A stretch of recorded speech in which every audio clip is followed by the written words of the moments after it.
The following is a presentation of Fox Sports. We are Fox. We are Wisconsin.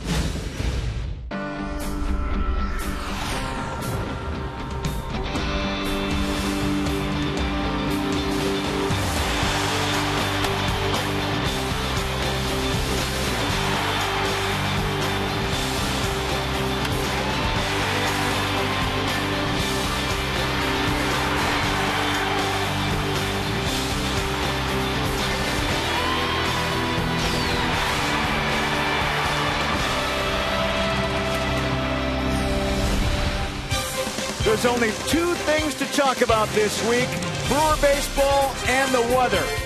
95 degrees. Come on down to Miller Park. It's perfect as the Brewers and Mets open up a three-game series here in Milwaukee. The Brewers are back home, and they'll oppose a familiar face. Former Brewer Chris Capuano, who won 24 games in a Brewer uniform, opposes Sean Markham, who has been a workhorse in that starting gate for the Crew, going for his 7th win of the season. Hi, everybody. Craig Kashan back with you as Brewers baseball continues here on Fox Sports Wisconsin. Brewers back home after a successful road trip where they won 5 of 7 games, including a sweep in Florida. As we take a look at our news and notes, they like it here at home, though. 21-7, the best home record in all of baseball. They carried that momentum on the road and won. And how about this? They've won 6 of their last 9 series, but they split 2 of those. So they've really only lost 1 series during that series of 9. And the starters have the best winning percentage in the National League. Starting pitching is where it's at, 26-14 record going as Sean Markham tries to make it a 27th win. Yeah, good brew rate now for the Brewers. Everything going well for this team. BA and Rock show you how they're getting it done when we come back on Fox Sports Wisconsin.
Brewers baseball on Fox Sports Wisconsin is presented by Menards. Save big money on all your home improvement needs at Menards.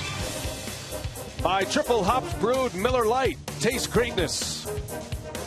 By AT&T. And brought to you by Toyota, proud sponsor of the Milwaukee Brewers and the Toyota territory at Miller Park. Oh, it's great to be back in Milwaukee, and summer is here for sure, and we're looking forward to a matchup tonight as the Brewers continue their tour through the National League East. The New York Mets in town. They've been a very good hitting team over the last 2.5 weeks. As for the Milwaukee Brewers, their demarcation day is May 9th. the best record in all of baseball since the 9th of May.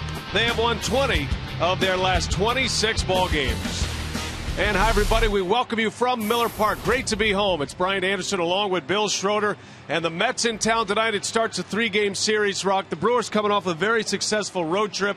They go 5-2. And now we're in a pretty good sample size of games, a month's worth of games. They've won 20 out of 26. And we're starting to look at this team and saying, all right, are they just hot still, or is this a good ball club, a contender? No, this is a good ball club and a contender. You know, in the beginning of the season, about 5.5 weeks, it was a bunch of very talented players that were very inconsistent. You'd see signs of good pitching, good defense, good hitting, but not all together. Right now, they're putting every aspect together. The rotation has been very good. The bullpen's solid, and they're starting to really swing the bats well. They're hitting their home runs. They lead the National League in homers, and they're able to add on. They've got the big inning, and then they're able to add on and win ball games, and that's a sign of a very good team. Well, the Brewers certainly anxious to get to the summer months, see if they can stay hot. Summer has arrived with a fury, has it not? We'll see if the Brew Crew can keep the sizzle going against the New York Mets. Lineups in the first pitch coming up next.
Doesn't pay to lose, so we're all in the winning. With the prince of the game, feel some kind of way. Yeah, sober for you lanes, fielders at you rocking with that Brew Crew. We ball for a living. Hey. Doesn't pay to lose, so we're all in the winning. Hey.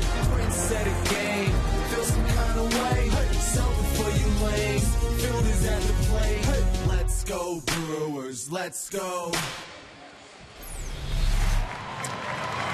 And the Brewers and Prince Fielder back at Miller Park. And as the team has gone, so has their home run star, Prince Fielder, a .304 hitter, 7 homers, 22 driven in over that 26-game stretch where the Brewers have won 20. And the roof is wide open. A beautiful night for baseball here in Milwaukee. Great to have you with us tonight. Terry Collins, the first-year manager of the New York Mets, bringing his club to town with a record of 28-31. Sean Markham will match up against the Mets today. And here is the Piggly Wiggly batting order for Terry Collins. It is Jose Reyes, Justin Turner, and Carlos Beltran. The middle of the order, Daniel Murphy, Angel Pagan, and Jason Bay. Josh Tolley will catch and bat seventh. Ruben Tejada, the second baseman, and former Brewer Chris Capuano is on the mound. Well, coming off a no decision against the Reds in Cincinnati, 7 innings, 2 runs. The only runs he allowed was a 2-run home run to Jay Bruce late in the ball game. First time in his career that he's faced the Mets. Sean Markham ready to go to work, looking for his 7th win of the year, and right away Reyes hacking away at the first pitch, and one away, and that's how we get it started tonight. Let's check the rest of the Brewers defensively. The outfield behind Markham tonight is Ryan Braun, Carlos Gomez, and Corey Hart. In the infield, it is McGee and Betancourt on the left, with Weeks and Fielder on the right side, and a battery of Jonathan Lucroy and Sean Markham. Defense brought to you by Blaine's Farm and Fleet.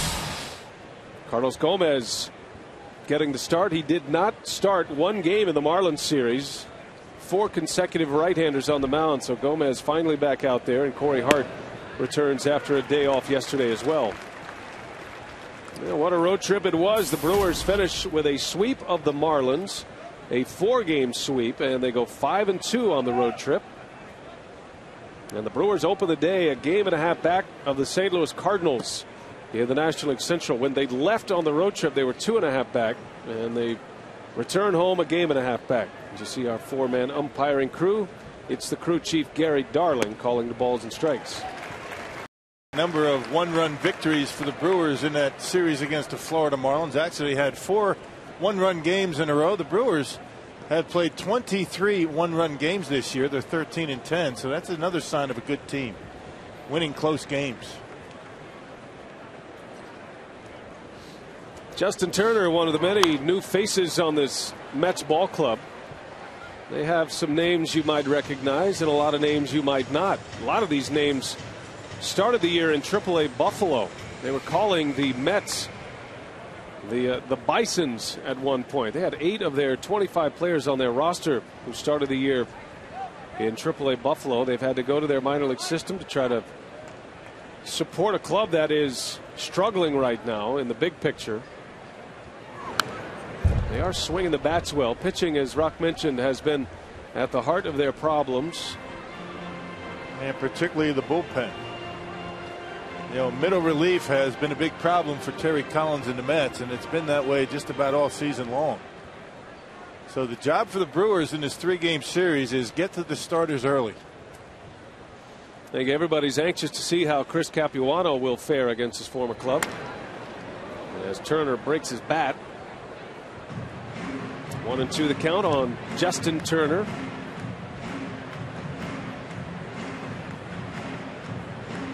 Yeah, maybe he didn't break his bat. I thought I saw something fly off the bat. It was his thumb guard. Broken in half. Talk about getting jammed.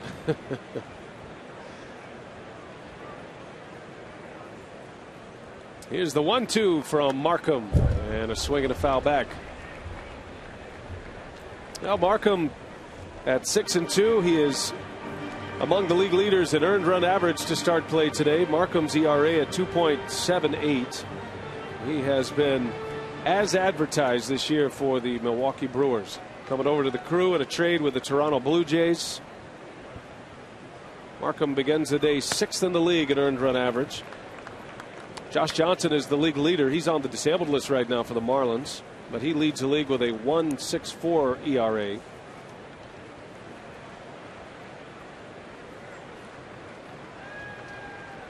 Pitch number 9 of the at bat against Justin Turner, and it goes to full. Sean Markham had the option to leave early. The Brewers made the offer that he could fly home on a commercial flight and not have to arrive in the wee hours of the morning like the rest of the club, but Markham decided to stay with the team, as that one misses somewhere, and it's ball 4. Yeah, it looked like it might have been a little bit low, but Sean Markham in his last start on Wednesday against Cincinnati, he got a no decision and the Brewers lost.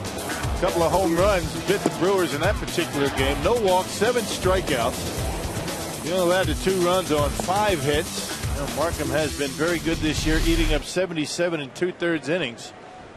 And he just walked only his 18th batter this year. That was back on the 1st of June. Wednesday in Cincinnati. That was the Joey Votto game-winning home run in Cincinnati. The Reds took 2 out of 3 from the Brewers, which makes it all that much more impressive how Milwaukee bounced back on the road in a place they have typically struggled over the last few years in Miami, and were able to come back and sweep the series from a very good team, the Florida Marlins. Yeah, 2 ballparks that the Brewers had to play in on that last road trip that they had not had a whole lot of success in. Cincinnati and in Florida. And Ron Renicky probably wondering how his team was going to respond after that tough loss to the Reds in the final game of that series. Well, they did pretty good. There's a strike to Carlos Beltran. Beltran swinging the bat well this year. He does not run like he used to. Had the microfracture surgery on his knee 2 seasons ago and still plays with an arthritic knee. He is no longer a center fielder. Plays every day in right field. Yeah, leads the National League in doubles with 19, so he's got some pop in that bat. Not a home run hitter's ballpark, Citi Field. Tough to hit home runs, so the Mets don't hit many. At least not at home. And they got 2 primetime players still in their lineup in Beltran and Jose Reyes. Beltran had to leave Sunday's game against Atlanta. Took a foul ball off the shin. You see the shin guard he is wearing on his right leg. You see Beltran and Reyes. And many are wondering if Beltran and Reyes are going to be in Mets uniforms by season's end. And a lot of trade rumors swirling around the New York Mets. Yeah, they've been in the news quite a bit. And not necessarily for good performances and positive comments. Terry Collins trying to keep his club positive. After that very rough 5-13 start, they've turned things around somewhat. Now the Mets come in just 3 games under as Beltran leans out, pops it up, foul territory. McGee's got it. And the second out of the inning.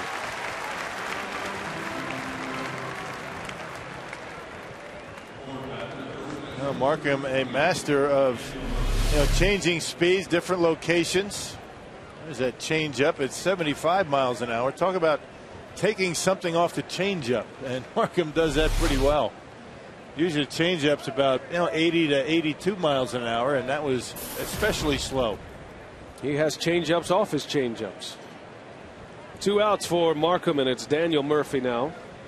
Murphy's been red hot at the plate. The Mets are swinging the bats well. We showed you the graphic. Last 15 games they have a batting average over 300. And Murphy's been a big part of that success. Over his last 8 games, he has collected 17 hits in his last 8 in just 30 at bats. That's a .567 batting average.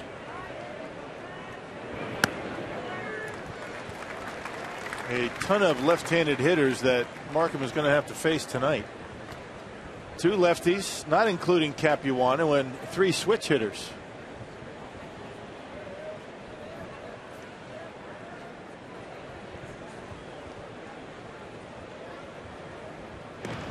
So Markham will check on Turner. Mets had the day off yesterday. They wrapped up a series against the Atlanta Braves. A 3-game series. They actually won the last 2 games at home against the Braves to win that series. Got victories from Dylan G, who is now 6-0 for the Mets. He beat Jair Jurgens. And R.A. Dickey, the knuckleballer. The 2 pitchers the Brewers will miss in this series.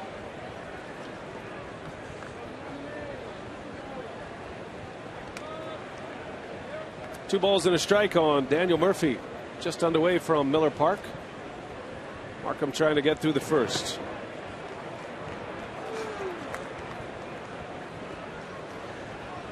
Well, it was a late night arrival, early morning arrival for the Brewers, however you want to put it. About a 3 a.m. touchdown in Milwaukee. And right back at it here tonight. 3 games with the Mets and then 3 with the Cardinals over the weekend.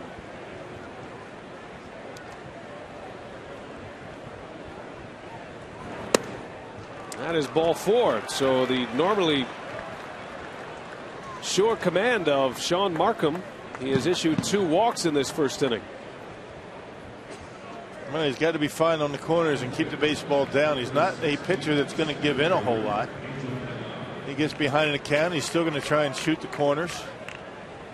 When his control is off a little bit, he just as soon miss off the plate than down the heart of the plate. And that'll bring up Angel Pagan. He's the everyday center fielder for the Mets. Pagan missed some time on the disabled list as well. They've had a lot of injuries in New York. They're without David Wright and Ike Davis still. David Wright has a stress fracture in his back, and they're not sure when he'll return. Terry Collins has had a lot on his plate as the Mets manager this year in his first season as a skipper of the Mets. Former big league skipper in Houston with the Astros and in Anaheim with the Angels.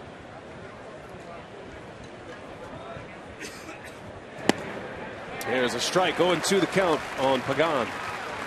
Snuck a fastball in there, did Markham. Yeah, Pagan, a guy that has recently come off the disabled list and has been swinging the bat well. That one right at the bottom of the zone, right at the knees. Pagan returned on the 27th of May, and he's been swinging the bat well. He had an oblique injury, the same injury that sat Corey Hart down to start the season. Pagan hitting .350 since his return to the lineup. 14 hits and 40 at bats.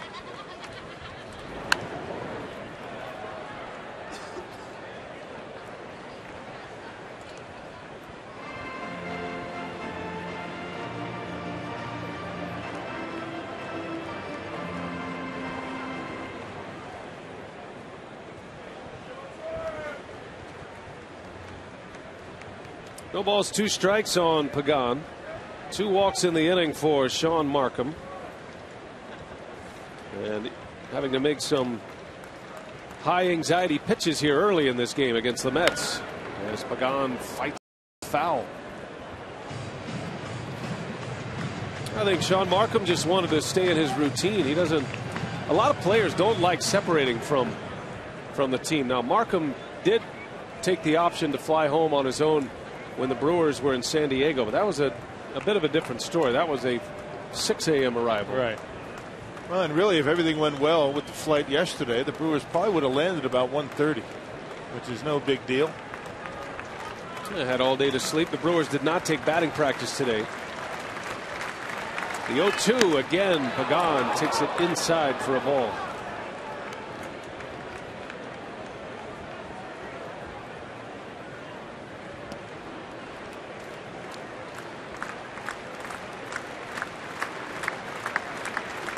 Already 26 pitches in the first for Markham.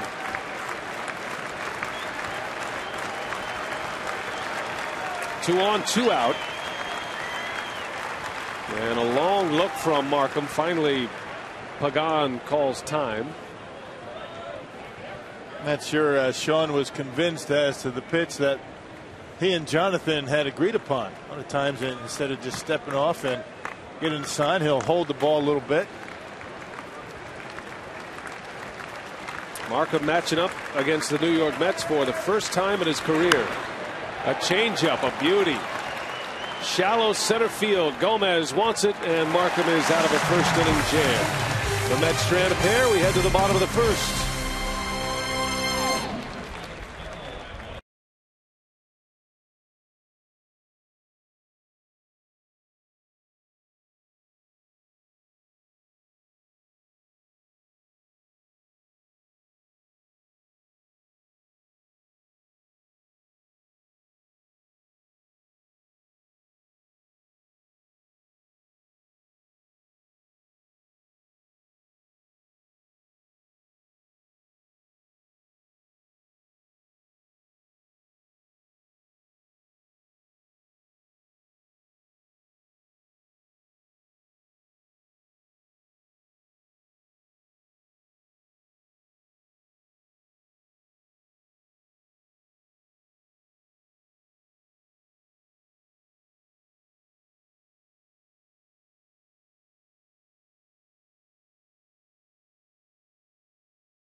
righted the ship here in Milwaukee. The Crew now 34-26, 8 games over 500 for the first time this season.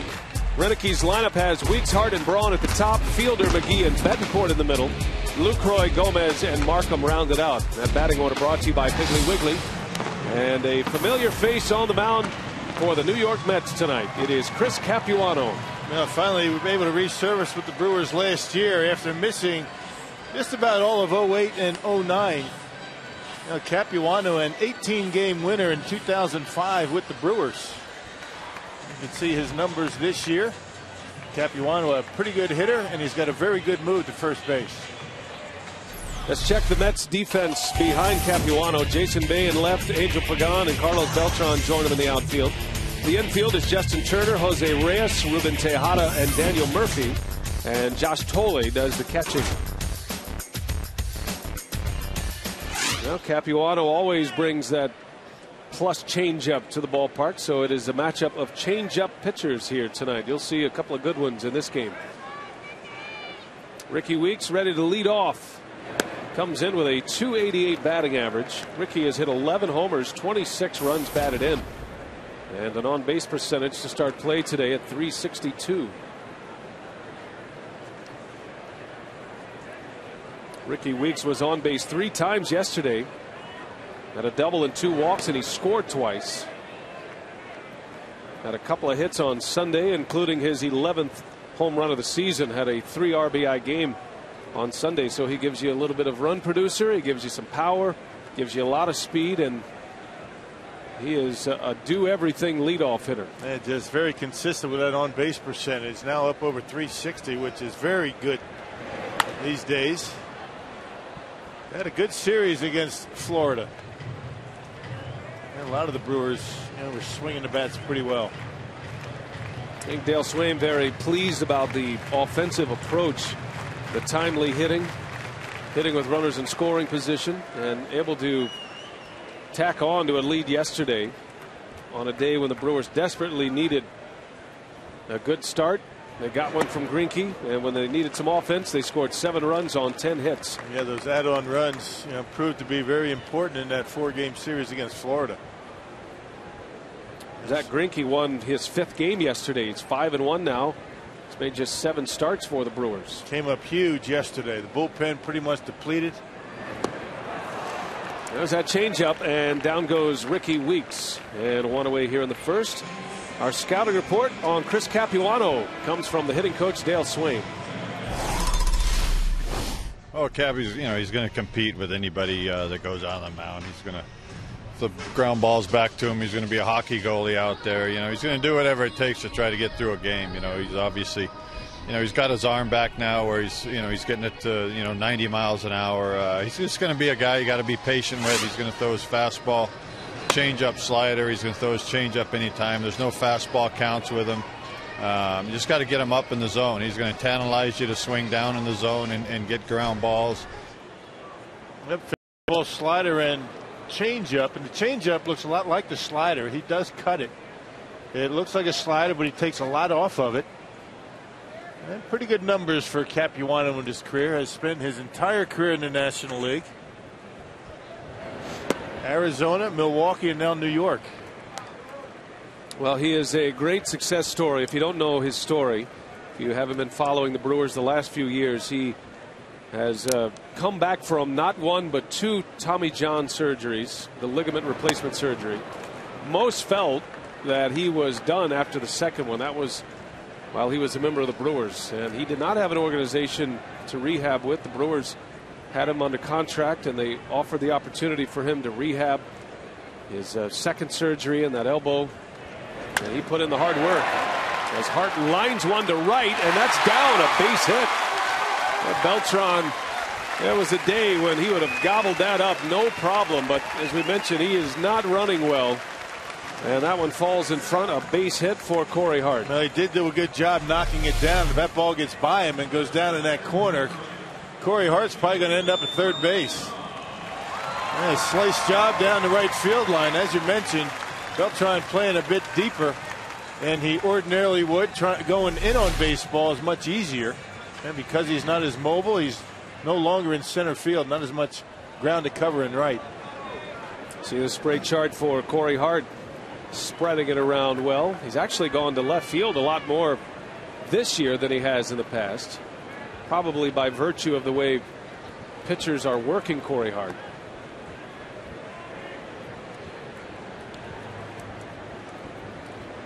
Well, it's the old question, right? Who knows who better? The Brewers certainly know Chris Capuano. Capuano certainly knows the Brewers. He knows this lineup for the most part. Yeah, it's the old Jackie Gleason line. I know that you know that I know that you know. And Capuano may indeed change up his pattern just a little bit because this Brewer offense knows him very well, obviously. But he's still going to throw his game. I mean, he's not going to overpower anybody. It's all about Capuano being able to keep that fastball on the outside corner and keep the changeup down.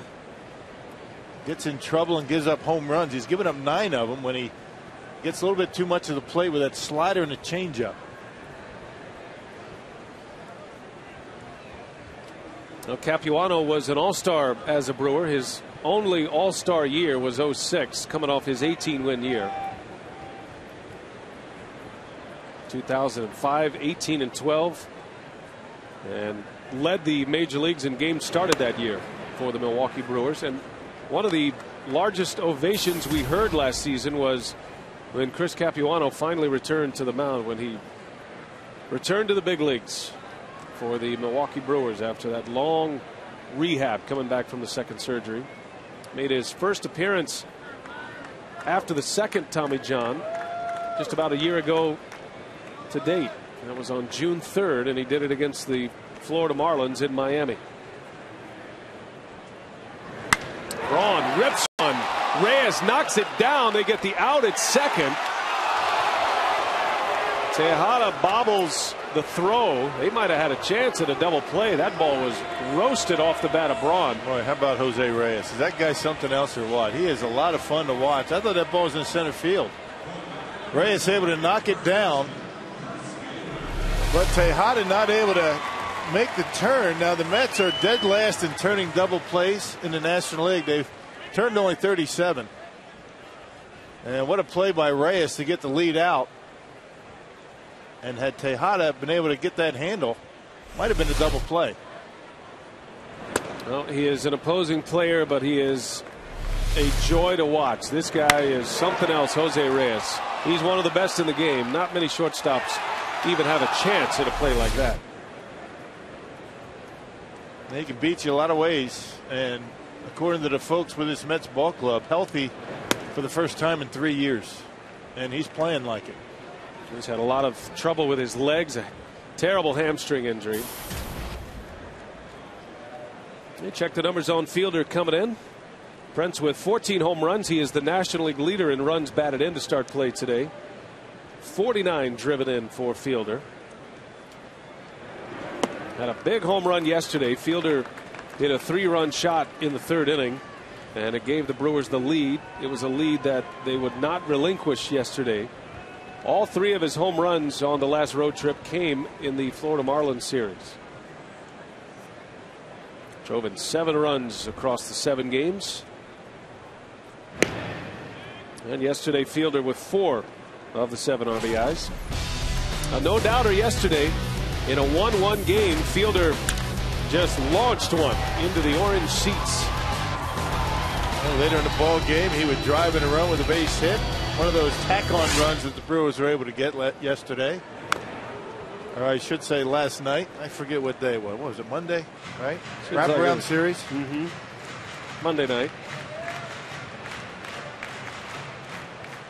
Yeah, Prince with 4 hits in that series, and every one of them drove in runs, 3 of them homers. Made them count.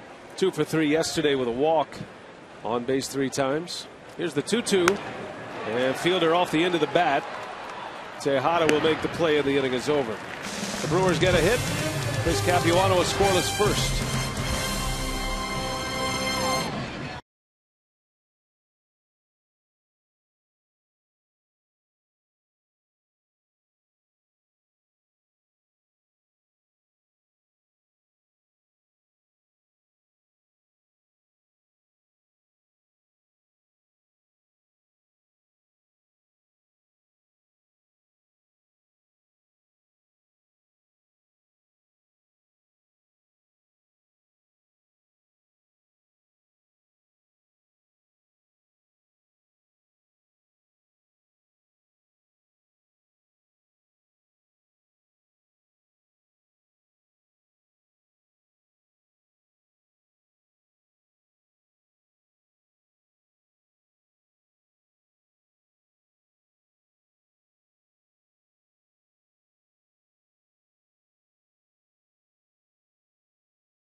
move along here at Miller Park, Milwaukee. Miller Park's way is kind of quiet tonight, huh? What a beautiful night for baseball. And glad to be back at Miller Park. Roof is open, clear skies up above. First of a 3-game series with the Mets, and then the St. Louis Cardinals come to town. The first place Cardinals. Brewers were able to pick up half a game on the Cardinals with a win yesterday. Jason Bade leads off for the Mets. Sean Markham ran into a little trouble in the first inning, but able to pitch out of 2 walks. 27 pitches in the inning for Sean Markham. Casey McGee on a hop, and Jason Bay is retired.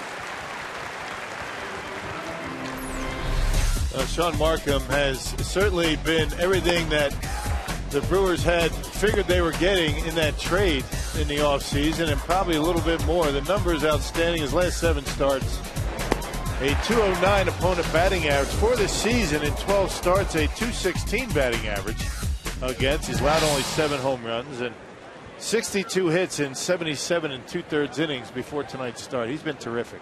And a strikeout to walk ratio a little over 7-1. Just impressive numbers. He and Greinke both. You kind of expect it from Zach Greinke. He's a power pitcher. Markham gets his strikeouts on the other end of the spectrum.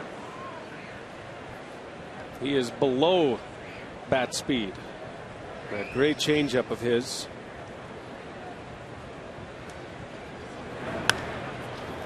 Josh Tolley sends one out to Hart, and that is the second out of the inning.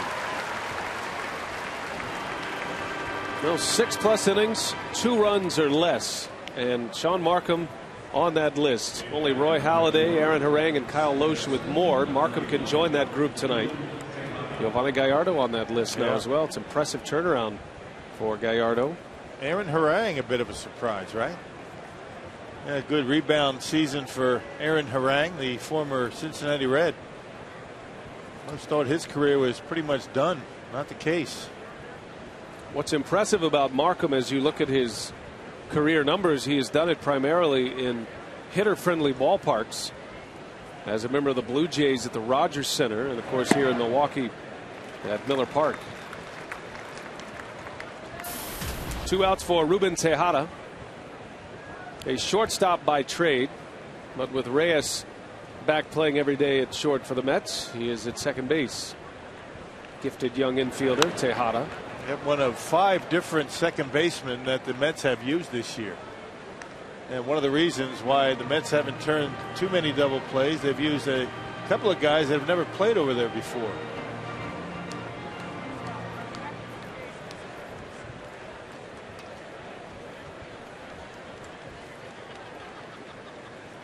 Quickly, no balls and 2 strikes on Tejada. Got the pitcher coming up next. Tough for Reyes to have that continuity with a second baseman when you don't have one that's out there all that much. You know, there aren't a lot of shortstops who can play the second base position. Remember last year with Alcides Escobar, actually 2 years ago, Escobar was still in AAA, and they tried to convert him to second base when Ricky Weeks went down with an injury, and he could not play the position. That is down the line. That is a fair ball. Extra bases for Tejada. Just got out ahead of one, but able to keep it fair. And the first hit for the Mets comes with 2 outs in the second inning. He was able to keep the hands back. The body was leaning forward. He was out on his front foot, but kept his hands back long enough. Still got it off the end of the bat, but a good job keeping it fair right down the left field line. Pretty good pitch by Mark. Maybe a little bit up and in, the change up. And it was hooking, but stayed in fair territory. So Tejada at second base. A nice ovation for Chris Capuano as the Mets pitcher will bat. Capuano has always been a good hitter. He's 2 for 16 this year, and just one of those guys that typically puts the ball in play. He better make a good pitch on him. Yeah, right down the middle. He might get himself a base hit. Both of his hits this year are doubles. Markham certainly knows the history of Chris Capuano, and he will pitch to him accordingly.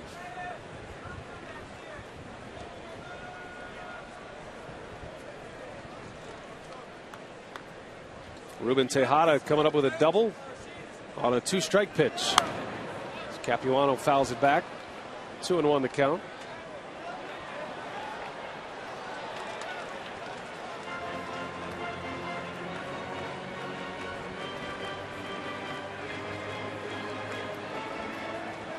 Got the fan working. Hazardous up there with foul balls. Good day for a fan, isn't it, partner? Yes, indeed. Hit 100 at my house today. That was inside your house today, actually. No, that was last night. Got home, the air conditioner was broken. Good timing for that. After a long road trip and a 4 a.m. arrival. Good night's sleep. You just sweated it out, didn't you? Yes, I did. Hung in there. It was fixed by 9. It's good to have friends in the business. Yeah. Come running right over. The 2-2 and a swing and a miss. Capuano down on strikes. Markham with his first K in another scoreless inning.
No score. We head to the bottom of the second inning from beautiful Miller Park, Milwaukee. Well, Chris Capuano as a Brewer, he had gone from September of 07 to June of 2010 between starts for the Milwaukee Brewers, coming back from that surgery. His career numbers as a Brewer, 04 to 2010.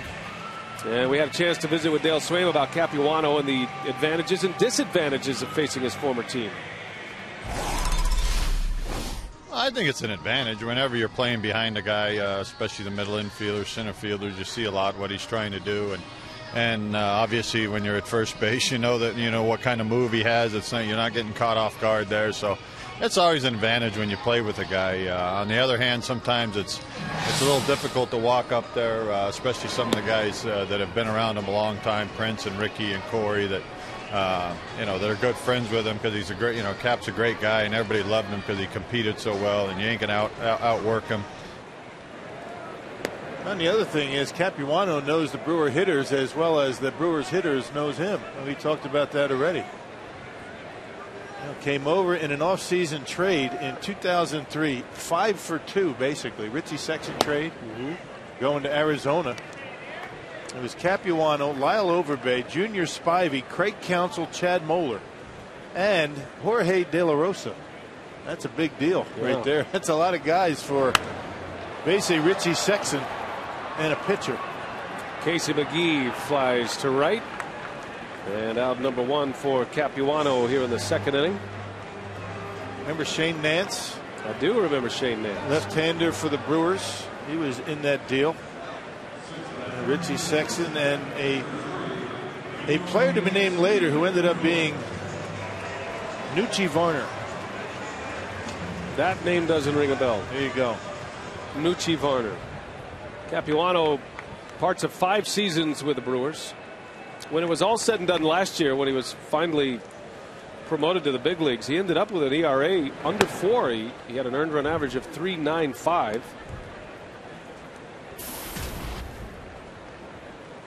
As Yuniesky Betancourt with 1 away.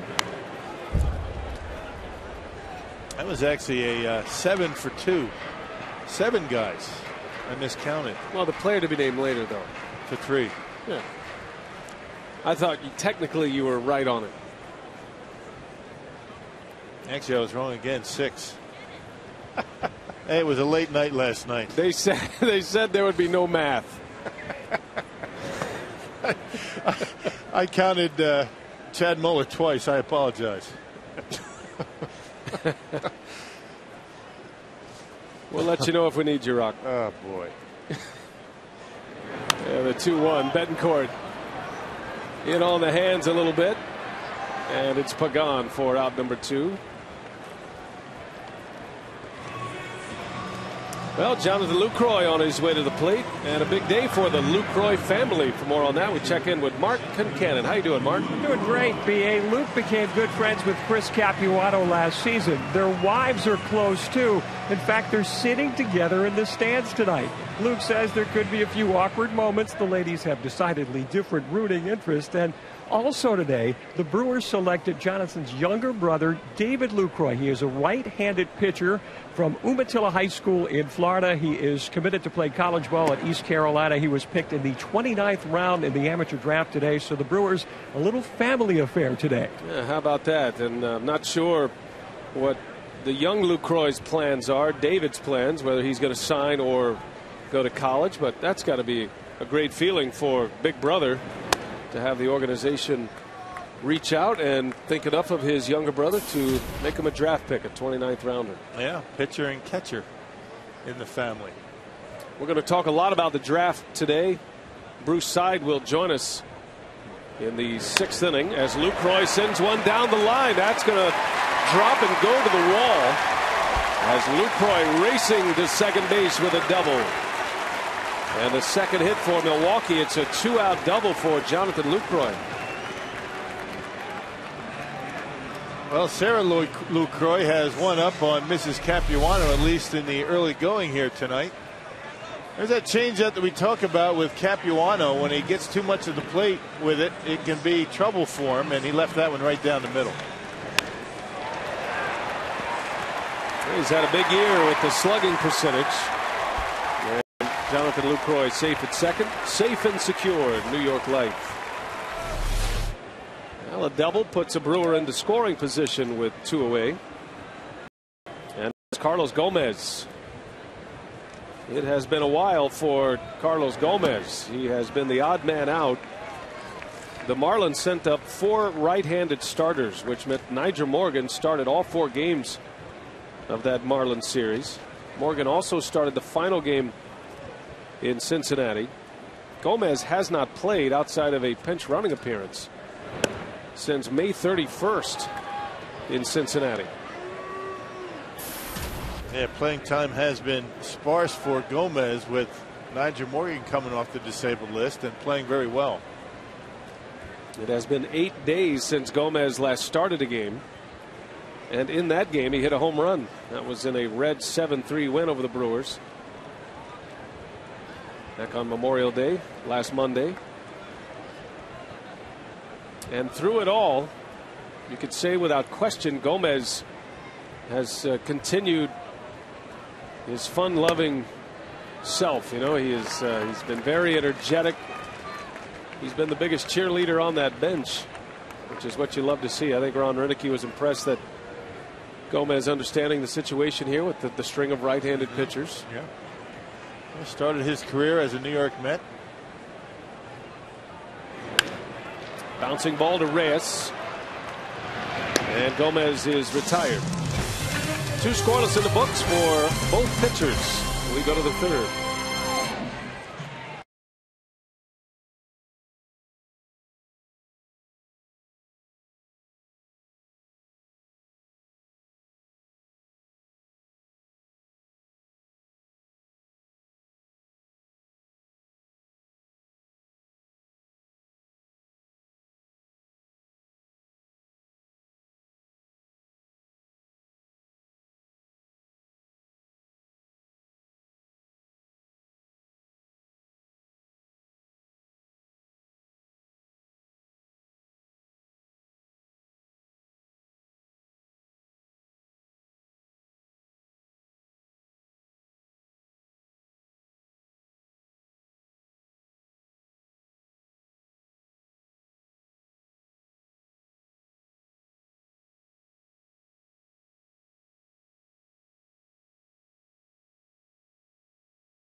Wisconsin is presented by Piggly Wiggly, the official supermarket of Fox Sports Wisconsin. By Ho Chunk Gaming Wisconsin, your ticket to more. And by Subway. Try our $5 featured foot long of the month. Subway, where winners eat.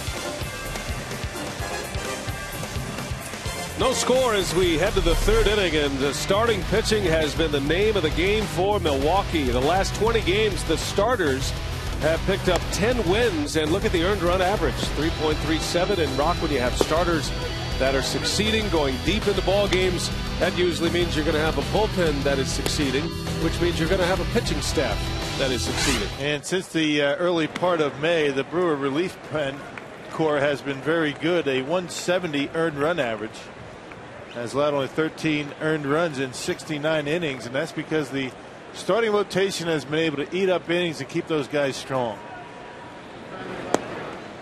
Markham back to the top of the order against Jose Reyes.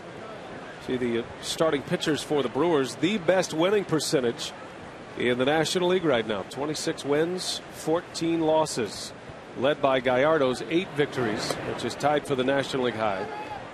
Markham a chance to go to 7-2 with a victory tonight. Gallardo has won 6 in a row, and Giovanni is back on the mound Wednesday. Check it Thursday against John Neese.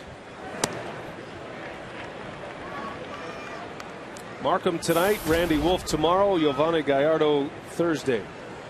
And then with the Cardinals coming to town, it's Chris Narveson, Zach Greinke, and then Sean Markham again.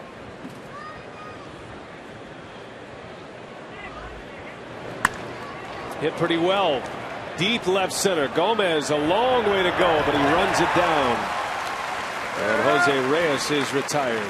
1 out in the 3rd. Hey, this Sunday the Brewers take on the Cardinals, and all fans in attendance get a Zach Greinke bobblehead, compliments of Time Warner Cable. For tickets, call 414-902-4000 or visit Brewers.com. Speaking of clutch starts, Zach Greinke last night in Florida. 7 strong innings and a win. Did not have to use Cameron Lowe. John Axford not even with the team. And that's what it takes to have a strong bullpen throughout the year. And it looked like Greinke might get through 6. You know, he was kind of laboring a little bit last night against the Marlins. Had a long 6th inning, but came right back. Had a 3 up, 3 down 7th, and gave Ron Renicky and Rick Kranitz exactly what they were looking for yesterday.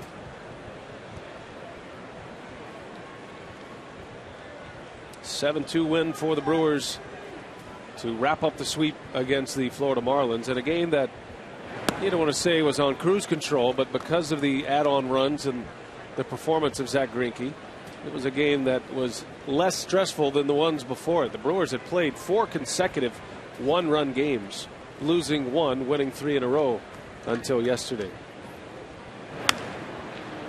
Justin Turner lifts one high in the air. This is Hart.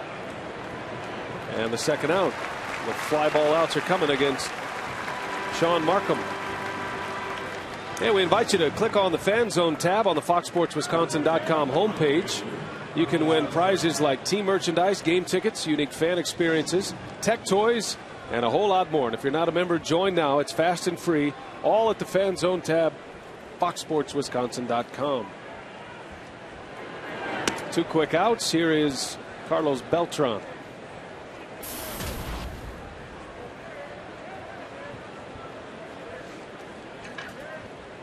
Beltran popped up to Casey McGee over at third base in foul territory his first time up. He wears that bulky knee brace on his right knee. Slow to step, but there's nothing wrong with his bat. Beltran is a guy that has always been able to hit. And switch hitter, equally dangerous from both sides of the plate. Boy, before he hurt himself, he was some kind of 5-tool guy. Could run, could throw, hit for power, average. A perennial MVP candidate, Carlos Beltran.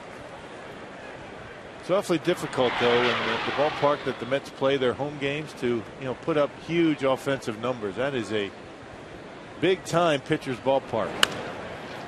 Bouncing ball, nice easy hop for Ricky Weeks, and Markham picking them up and putting them down. That is 4 in a row.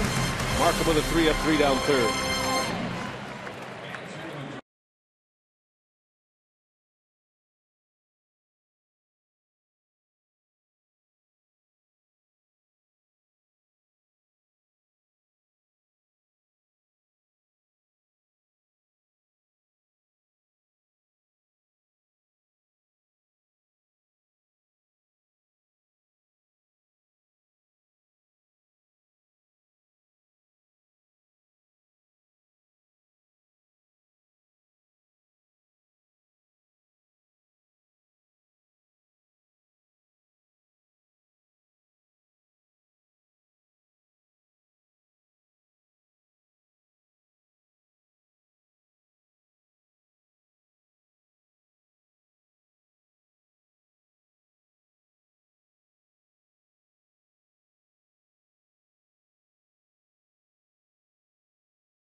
We are scoreless as we head to the Brewer half of the third inning, and that leads us to our carsoup.com email the booth question. Steven in Cedarburg, beautiful Cedarburg. What aspect of the Brewers game has impressed you the most over the past 26? The Brewers have won 20 of the last 26. Well, we talk about starting pitching and how good that starting pitching is, and let's go back to 28 games. 16-4 with a 361 earned run average for the starting rotation. And that really sets up everything else. That keeps the bullpen strong. John Axford's been very good. And when your closer's getting his job done, it sets everybody else up in that bullpen. They have a defined role, know when they're going to pitch pretty much. And the offense has been very good. I think the add-on runs that the Brewers have been able to get lately have been very important. It's just been a very good team effort over a long stretch. Little flare right field. That's going to be caught by Beltran. He was playing shallow anyway. And Markham is retired. One gone for Capuano here in the third inning. And that's what good teams do. One area feeds off the other. It's usually not just one aspect when you're succeeding and not just one aspect when you're having troubles. The Brewers ran through a buzzsaw early in the schedule. They had a lot of their key players injured. And the players continue to give a lot of credit to the new manager and his coaching staff for keeping things calm and making sure that from a coaching perspective that they worked on the details. You know, it was a part of the process. Don't worry about the results. You guys are a very talented team, and you'll start to see some success here shortly. And that's exactly what happened.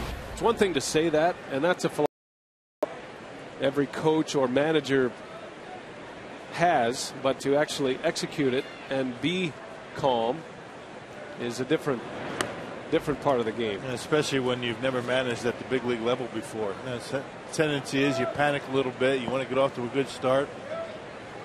Started out 0-4, and he was the same guy then as he is right now. Has not changed at all.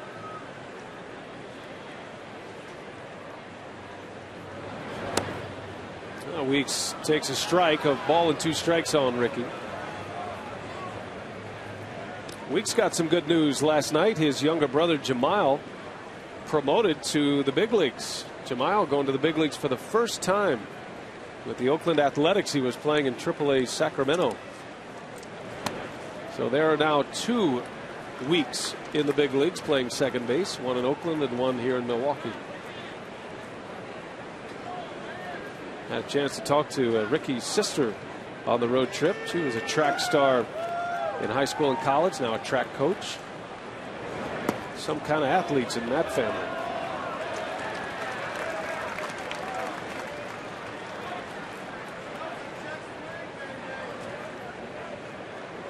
Yeah, talking to Ricky's dad, we saw him in Florida as well. Said, you got to be proud of your son. Yeah, he's getting there. he's coming around. Yeah. You know, you can see where, you know, Ricky gets that that intensity. You know, Ricky's never one that's going to rest on his laurels. There's strike 3. Capuano rings the bell on Ricky Weeks. That pitch looked low, and that was the complaint for Ricky Weeks on his way out. But it's a strikeout for Capuano. Yeah, that ball looked like it was down, but side angle. Side angle always going to give you a little bit different look, and it was a little bit low, but very close, and too close to take with 2 strikes. Weeks hit a pitch in almost the same location for a home run in Florida a couple of days ago. 2 outs for Corey Hart. You know, this is a guy you can point to that has been able to get the Brewers going and provide some offense. With Corey Hart in that number 2 spot, you're talking about a very formidable 1 through 4. Casey McGee's still trying to get it going.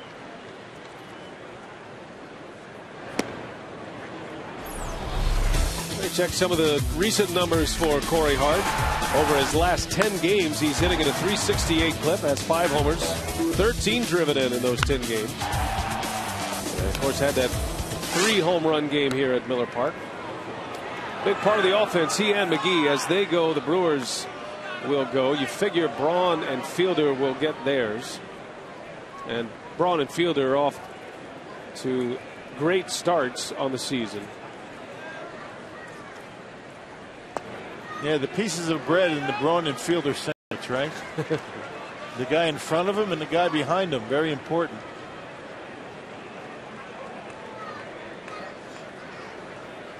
Corey Hart trying to get on base for Ryan Braun here in this 3rd inning. 2 outs and a 3-2 count. And he missed badly. So there's Hart on base for the 2nd time. He's got a single and a walk against Capuano. And now Ryan Braun will get a swat at the left-hander with 2 away. Braun with 13 home runs. He is 1 behind Fielder for the club high Powerball home run leaderboard. And that dramatic pinch hit home run in Florida on Friday night. But Braun's power source has been limited somewhat with that left shoulder injury. He's tried to play through it. That home run he hit Friday night was the first home run in over 3 weeks.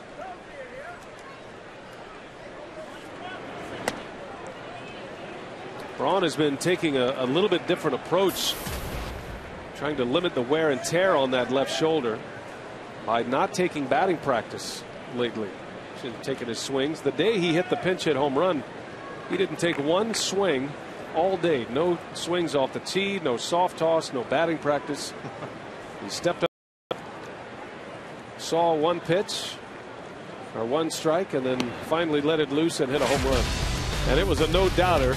And if you had any questions about Braun's power, that was erased with a big fastball from Leo Nunez. Yeah, that was 95 miles an hour up in the strike zone, and Braun gives the Brewers a huge victory in the first game of that 4-game series. You know, the Brewers lose that game, things might be quite different. We're not talking about just, you know, not sweeping the Marlins, but that gave the team a lot of confidence going into the next day.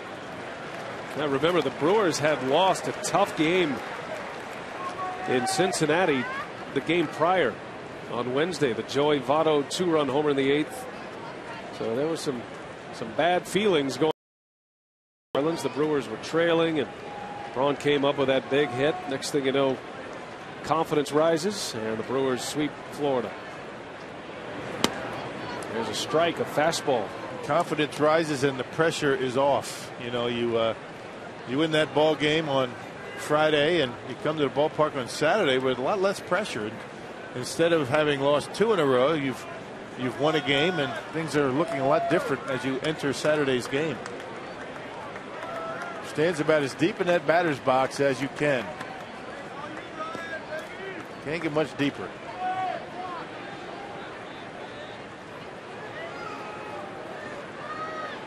Corey Hart over at first.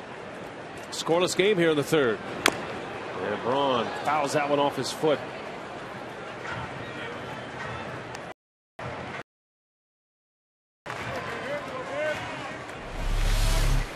The fastball had a little bit of cut to it, and Braun fouls it right off the toe.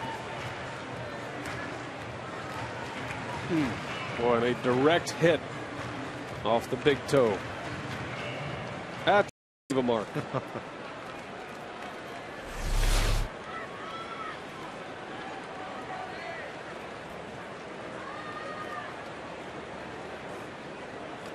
Capuano pretty much shuts down a running game. He's got a great move to first. And Corey Hart is barely leading off. He has a little league lead over there. He's got about as big a lead as he is tall, so he can just kind of tip over and touch first. He can pick you off. He's got a great move, as you mentioned. We've seen it. Full count to Braun. Fielder would be next. Outfield playing deep against Braun. And Ryan fouls it away. Just a little bit late on the fastball. Still thinking about the foul ball off the foot, no doubt. Take a listen. Oh, the thud. The thud of pain.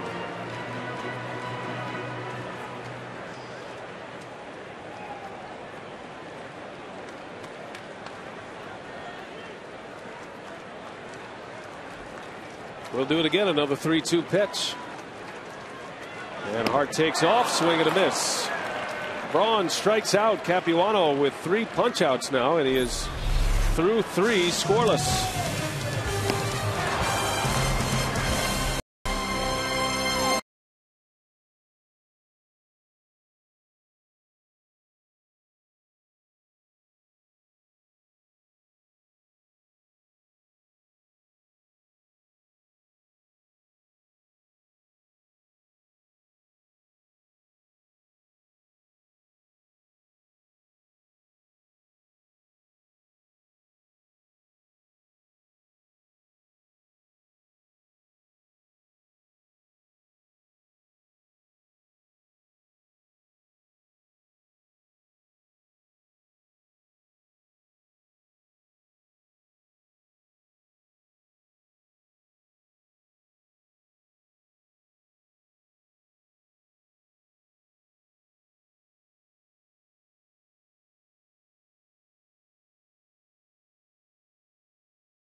Top 4, Jeep game reset, all about the pitching. Expert Chris Capuano, 3 scoreless innings, 3 strikeouts. Ricky Weeks has gone down twice. Sean Markham, 3 scoreless innings, giving up just 1 hit. So 2 crafty hurlers plying their trade very well so far tonight, guys. And the word of the night, the change of pace. The changeup for these two, Capuano and Markham. Both pitching well early. Daniel Murphy leads off for the Mets. Top of the 4th, it'll be Murphy, Pagan, and then Jason Bay. In there for a strike. Yeah, there's that low strike that Ron Darling, rung up Ricky Weeks. So just calling it both ways.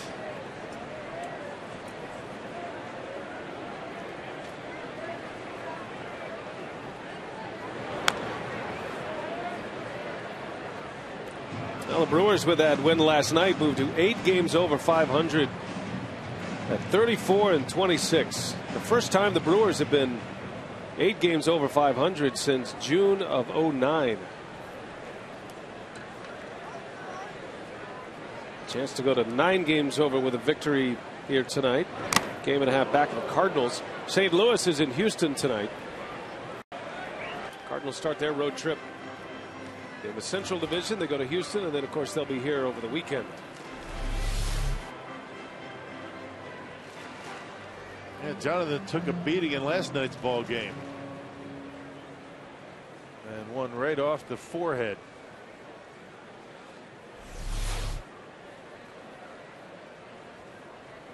Here's 1-2 from Markham. Had him out in front, fouls it away. Hey, Jonathan Lucroy has really improved his blocking abilities behind home plate. You heard Zach Greinke talk about it in Brewers Live pregame today, how good a job Jonathan did blocking sliders and curveballs in the dirt. Pitcher has to be able to throw that curveball and that breaking pitch down in the zone with 2 strikes. And really the only way he's going to do it is when his catcher is able to block it, especially when there's men on base.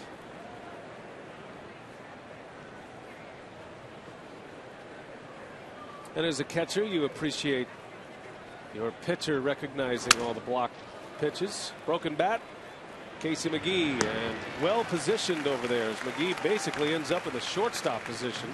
Murphy retired. AT&T trivia tonight. Who are the 3 left-handed pitchers in Brewers history to win 18 games in a season? And you know one of them is Chris Capuano. 3 lefties in the history of the franchise, which goes back to 1969. I caught the other 2, I think. But you're not sure. I'm sure. You're sure that you caught the other 2, or you're sure that you know the other 2 who have won 18 games? Whichever one you prefer.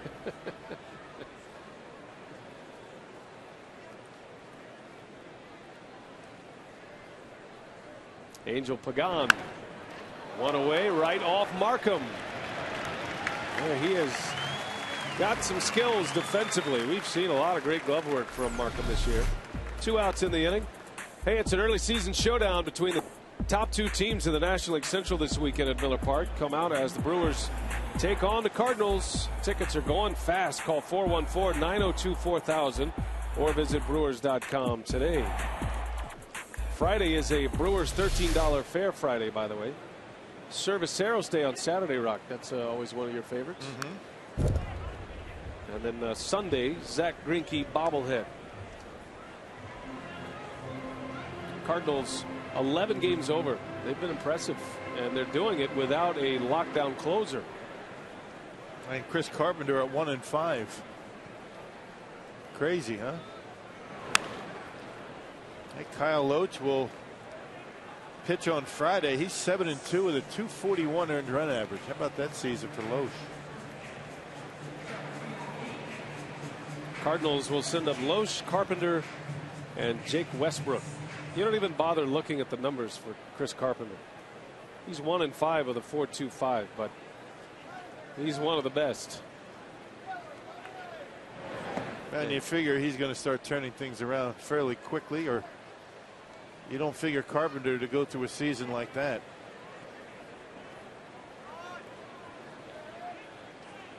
1 ball, 2 strikes. Markham facing Jason Bay.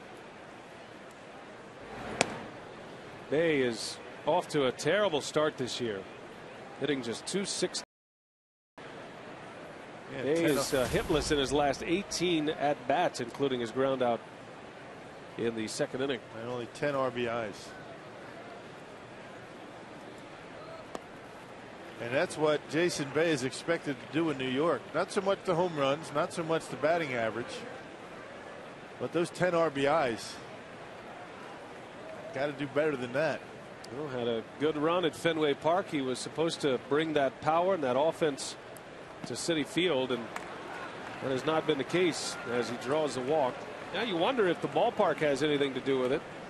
Citi Field is a huge park. It is a pitcher-friendly ballpark where it's tough to hit home runs, and there have been a number of shots of Jason Bay after long fly ball outs, muttering to himself things like, "You got to be kidding me." Yeah, well, after being in Boston, I think every ballpark for a right-handed hitter is going to be tough to hit him out, but he did have some good numbers when he played with the Pirates in PNC Park. That's not an easy ballpark to hit home runs. Now you change your approach a little bit, I guess. You get frustrated. You try and hit maybe a little bit differently, because those fly balls you don't get all of don't go out of the ballpark at Citi Field.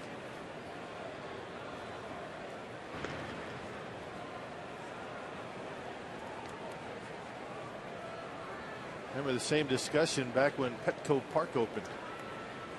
Guys like Phil Nevin and Brian Giles, Klesko, those kind of guys were frustrated there.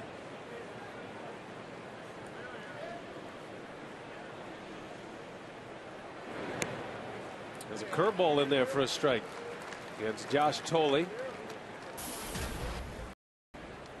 Terry Collins has used Tolley in the 2 spot a little bit this year. They've struggled to find a consistent 2-hole hitter. Tolley's kind of bounced back and forth, and tonight he hits 7th in Collins' lineup.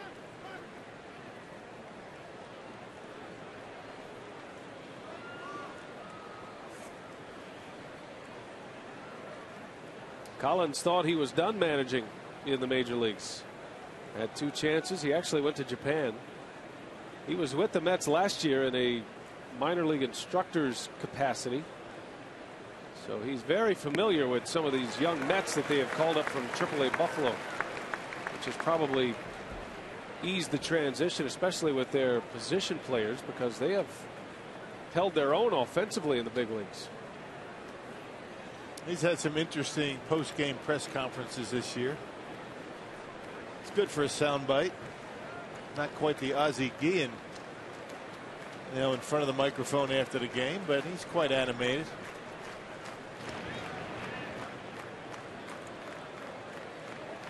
There's nobody like Ozzie. He tells it like it is. That's soundbite heaven on the south side of Chicago.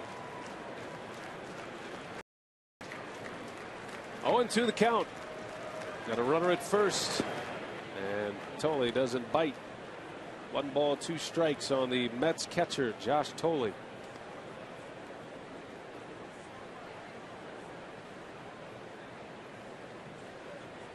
Tolley's on a pretty good stretch at the plate as well. Hitting over .350 over his last 9 games, including this one.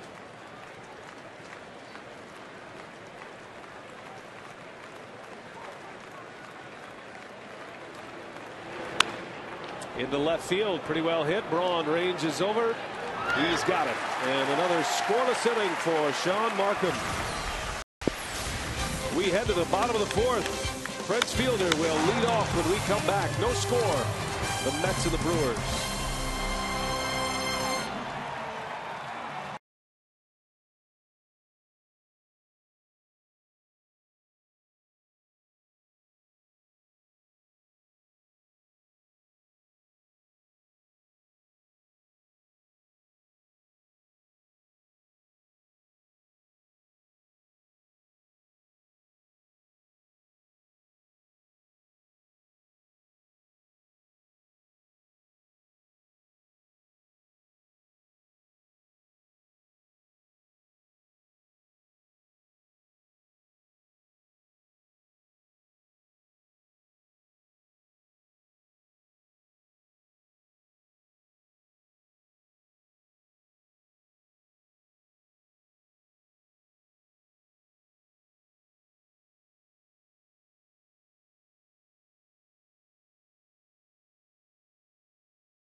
For the All-Star team, and time for crew in the community. The Brewers hosting their first block party of 2011 this Saturday at LaFollette Park in West Dallas from 11 a.m. to 1 in the afternoon. It's free.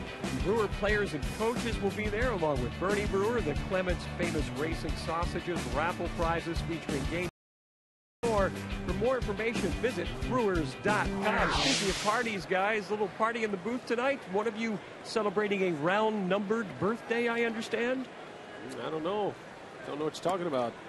You know, Mark, I promised BA and I made a deal, a long time ago, that we would not talk about each other's birthdays until somebody else mentioned it. So right. I'm not allowed to say. We have an arrangement. There was a birthday cake up here, however. Unless it has been brought up by somebody else. Oh, boy. There you go. Well, now I guess I can say it. Happy birthday, partner. Thank you. Yeah, I've been dying to say it, but I just can't. See, my wife Michelle, we have the same arrangement, but she kind of blew that arrangement today because she brought the cake out, and obviously that was very nice of her. I appreciate that. My wife and daughter showed up today. Didn't get a chance to see it much because we were in so late, but they surprised me at the ballpark. You feel any different being 40? I'm a little grumpier, and I'm not hearing as well today. So no, just about the same, actually. You're supposed to say I feel better. That would not be true today, however. Yeah, you're right.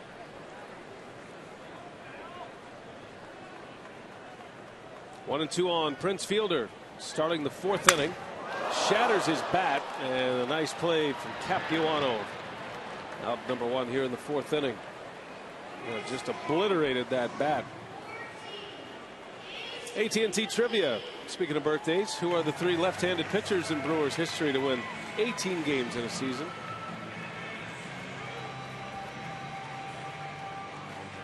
Were you correct in your assumption, Ron? I caught Mike Caldwell in the early 80s, 83, 84. But not the year he won 18 games. No. 1978. No. Were you around for Higuera? Oh, yeah. 86 and 87? He won 20. I think it was 85, if I'm not mistaken. So there you go. The three left-handers in franchise history to top the 18-win number. And that 18-win season for Chris Capuano, still the high water mark for the Brewers. 86 was Teddy Higuera. Yeah. Has not been a Brewers starter to achieve as many as 18 wins since Capuano.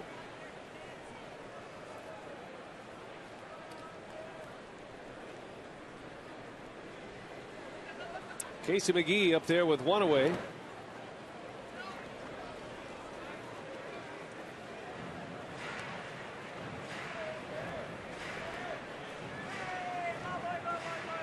McGee flew out to right in the second inning. Trying to find his way out of a very long slump at the plate. And a little flare to right. Beltran will make the catch, out number two. This July, baseball's biggest stars will gather together in the Arizona desert. The summer's biggest event, as Fox brings you every thrilling moment of the 2011 MLB All-Star Game. Coverage begins Tuesday, July 12th, live from Phoenix, 7 p.m. Central, only on Fox. Now, Ryan Braun, the leading vote getter in the National League. See a lot of fans punching the All-Star ballots. We encourage you to go to Brewers.com as well. You can vote 25 times per email account. And you can send the Brewers to Phoenix. All of you within the sound of our voice, if you vote the maximum amount of times, it's a guarantee you'll send your favorite Brewers there. Guys like Brian Braun and Ricky Weeks, Prince Fielder. Yeah. A couple of pitchers, maybe three pitchers deserve to go to the game. You figure Sean Markham should get some consideration. Of course, that's going to be decided by, the manager of the National League this year. That will be Bruce Bochy. Giovanni Gallardo, Axford. Right off the end of the bat, and that's a base hit for Betancourt.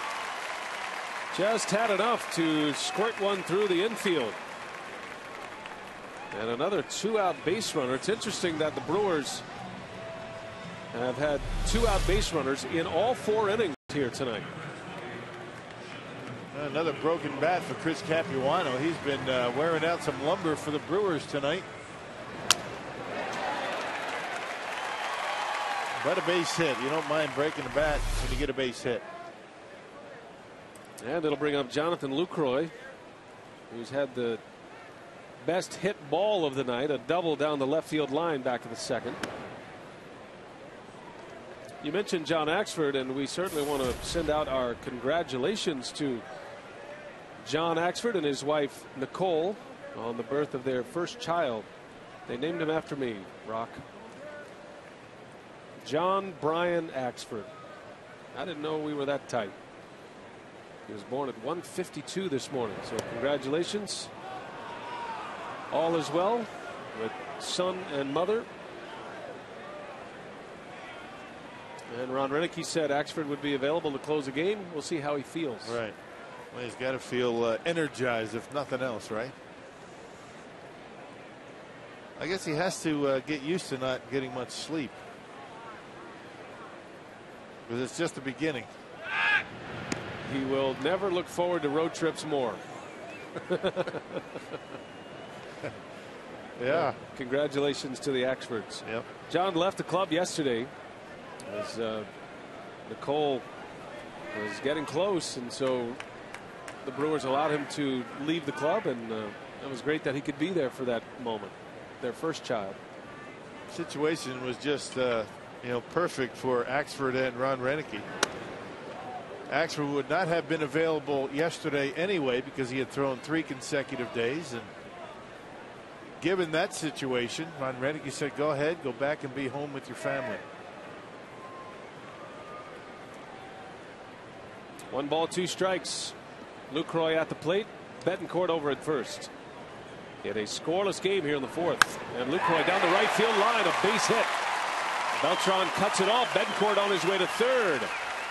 And John Lucroy 2 for 2 tonight. 1st and 3rd for the Brewers with 2 away. Yep, going line to line tonight. Down the left field line for a double. Down the right field line for a single.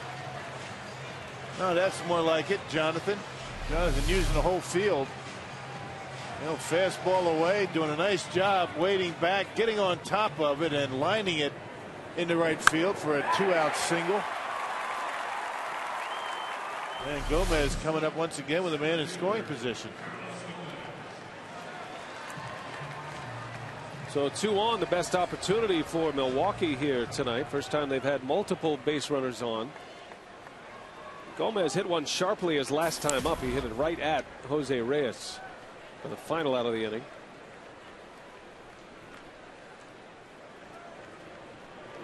And Gomez down the line, hooking foul. He jumped on that pitch from Capuano and way out in front of a changeup.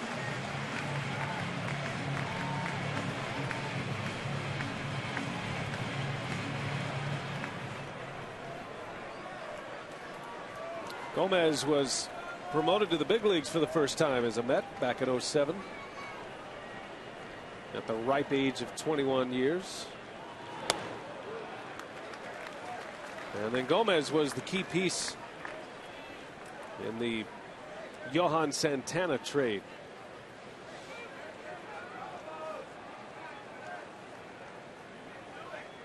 The Mets sent 4 players to the Twins for Santana.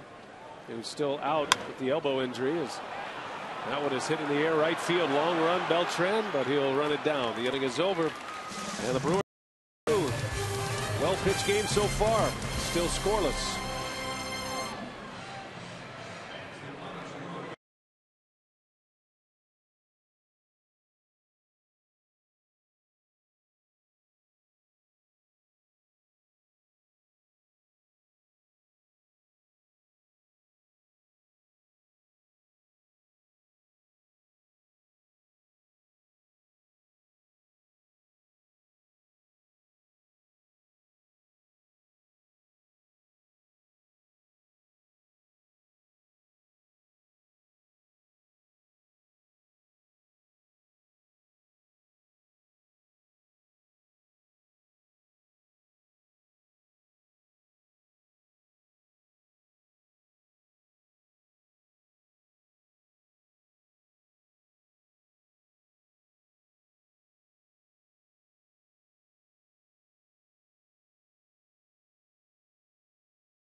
We head to the top of the 5th inning here at Miller Park, and tonight's sound of the game winner is Jerry's Tavern in Oshkosh. If they call the Brewers in the next 24 hours, they get 40 Miller Lite beer pen tickets to a Brewers home game. This offered courtesy of the Tavern League of Wisconsin and Miller Lite. Well, Sean Markham has given up just one hit tonight. A double by Ruben Tejada with 2 outs in the 2nd inning. That's been it. Markham has issued 3 walks and 4 scoreless on the board. It'll be Tejada to lead off here in the 5th inning. Tejada, Capuano, then back to the top of the order, and Jose Reyes.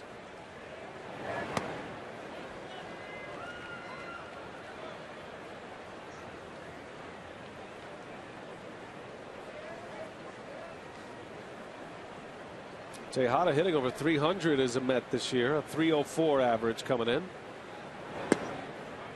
Got a lot of speed. And you figure if Jose Reyes is traded, Tejada would be the shortstop for the Mets. I'm not so sure the Mets are going to trade Jose Reyes. There's been a lot of talk that they will. The Cincinnati Reds keep coming up in the Reyes talks. They're a team that could make a trade with just about anybody. They have so many prospects in their minor league system, the Reds do. Upper level prospects too, AA and AAA.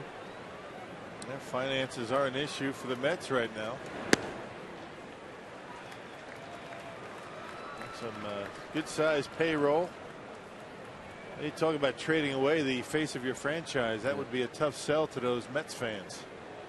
And Reyes perhaps having his finest year. Well, the Mets are not going to. They haven't, and they won't. There's a hot one over to McGee. Tejada retired, 1 away for Markham in the 5th. But there are some names on the block for the New York Mets. There are a lot of scouts following this team. Carlos Beltran in the final year of his contract, as is Reyes. And then the closer situation is interesting. Francisco Rodriguez, he has 16 saves this year. He's had a great comeback this season. Had some troubles off the field last year. But once he finishes his 55th game, which is certainly doable if he stays healthy, he gets a big kicker in his contract for next year at $17 million. So yeah, 55 games, not a lot for a closer. Yeah, that could come into play. He's already at 29. I think some of the challenges the Mets have, because they play in New York, in the big city, in a big market, up against the New York Yankees. It's not like they can go trade away their stars to build their farm system, which is in desperate need of rebuilding. And the financial troubles at the top. There are some investors that are in place for the Mets, and just reading some reports that they're going to have more investment opportunities coming up with the Mets. Very different situation than the Dodgers situation, but maybe a new owner comes in, or elements of a new ownership, and they can infuse some more cash into the Mets organization. You never know. You still figure they've got a lot of money coming off the books next year. It's a tough situation for any general manager to, not sure what the direction of the club is going to be, regardless of whether they're in the hunt or not. Capuano sends one deep left center. Gomez racing back, and he's got it. Carlos Gomez. A beautiful play in center field as he crashes against the wall. I'm not sure it was the shoulder or the head that goes into that fence, right on the right shoulder, but he's able to hold on. I'll tell you, Capuano put a charge into that. Well, it just kept going, and Carlos Gomez on his horse, and nobody can run him down much better than Gomez out in center field. He jumps up and crashes into the wall with that right shoulder. Our Home Depot doing more on defense. Nice play.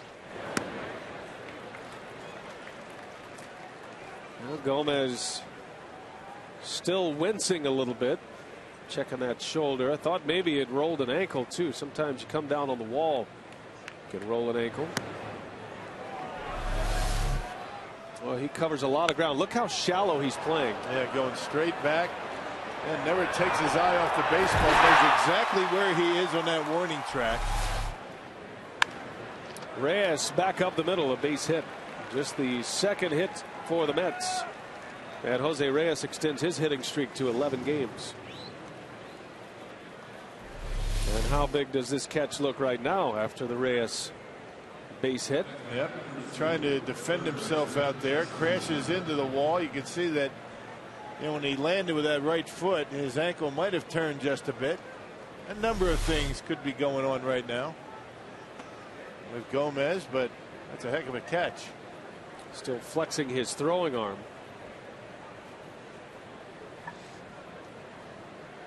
Now 2 outs and a base runner for the Mets. The Mets, like the Brewers, putting some men on base with 2 away in innings. They did it in the first, the second, the fourth, and now the fifth.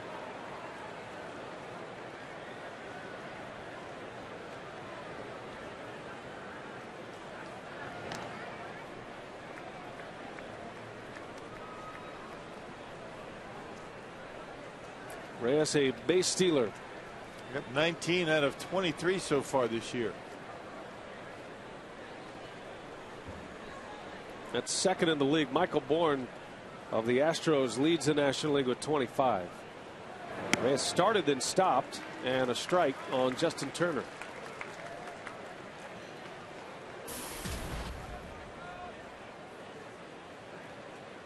Justin Turner, when he came to the big leagues, was seeing a lot of time at second base. He moved over to first base when Ike Davis was injured. Davis out with an ankle injury. And then once David Wright went down with that stress fracture in his back, Turner ended up at third base. So he's kind of bounced around the infield. There's been a lot of players try that Terry Collins has tried over at second base. These are the situations where a catcher gets that heart thumping a little bit quicker. You've got a big time base stealer on base. You want to throw him out. You know he's going to take off at some point. A pitch out, throw to first, and Reyes just back. Reyes saw the pitch out and stopped.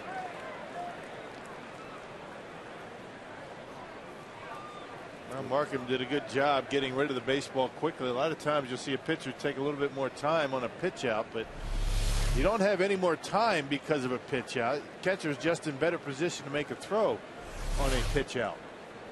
You have a better pitch to handle. Ball and a strike. Markham trying to keep Reyes close. Got to deal with a hitter, and that one's down in the dirt. Nice play from Lucroy. Well, on a pitch out, a catcher's going to go out and then up.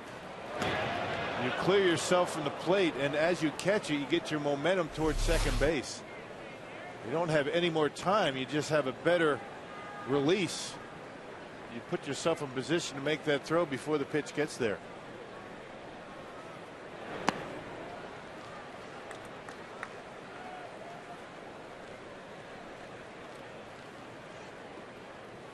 Markham has fought his command a little bit tonight. He has 3 walks in the game.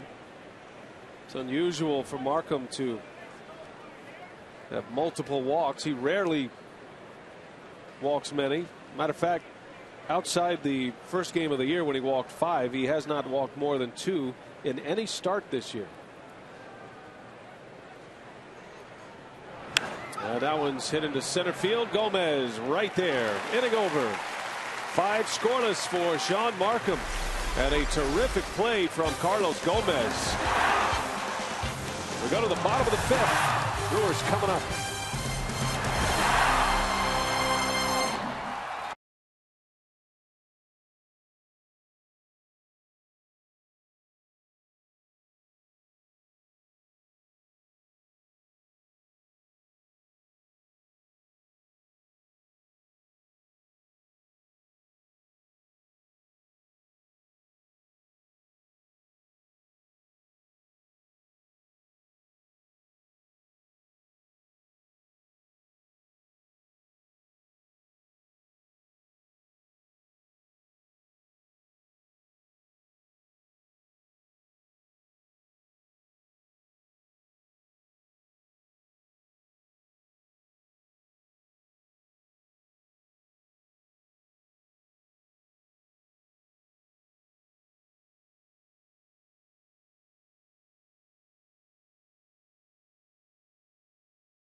Is presented by authority of the Brewers and may not be reproduced or retransmitted in any form, and the accounts and descriptions of this game may not be disseminated without express written consent of Bruce Side and the Milwaukee Brewers.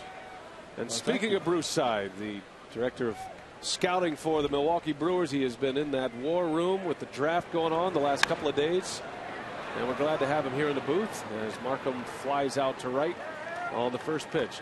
Welcome out of the hole, I guess, as they say, and congratulations on another draft for you. How do you think things went this year, Bruce? Well, I think we did well. We accomplished 2 weeks ago. We got together with our scouts and we went into the draft room, and it feels like we haven't come out till right now.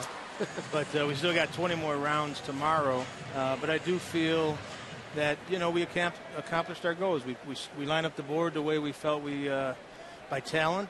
And as the picks started coming to us, we made the selections of the players that were on the board at that time. Did you go after the best available athlete, or it seems as though high draft choices were pitchers this year? It was a deep pool for pitchers, no question. But that doesn't mean that we weren't, just after pitchers. We lined the board up by the best players, and there were some pretty good looking position players as well in front of us. That got taken, and we do feel that we did get the best players that we had on our board at that time. I mean, we weren't even, we didn't hesitate or anything when those names came up and they were there. We took them.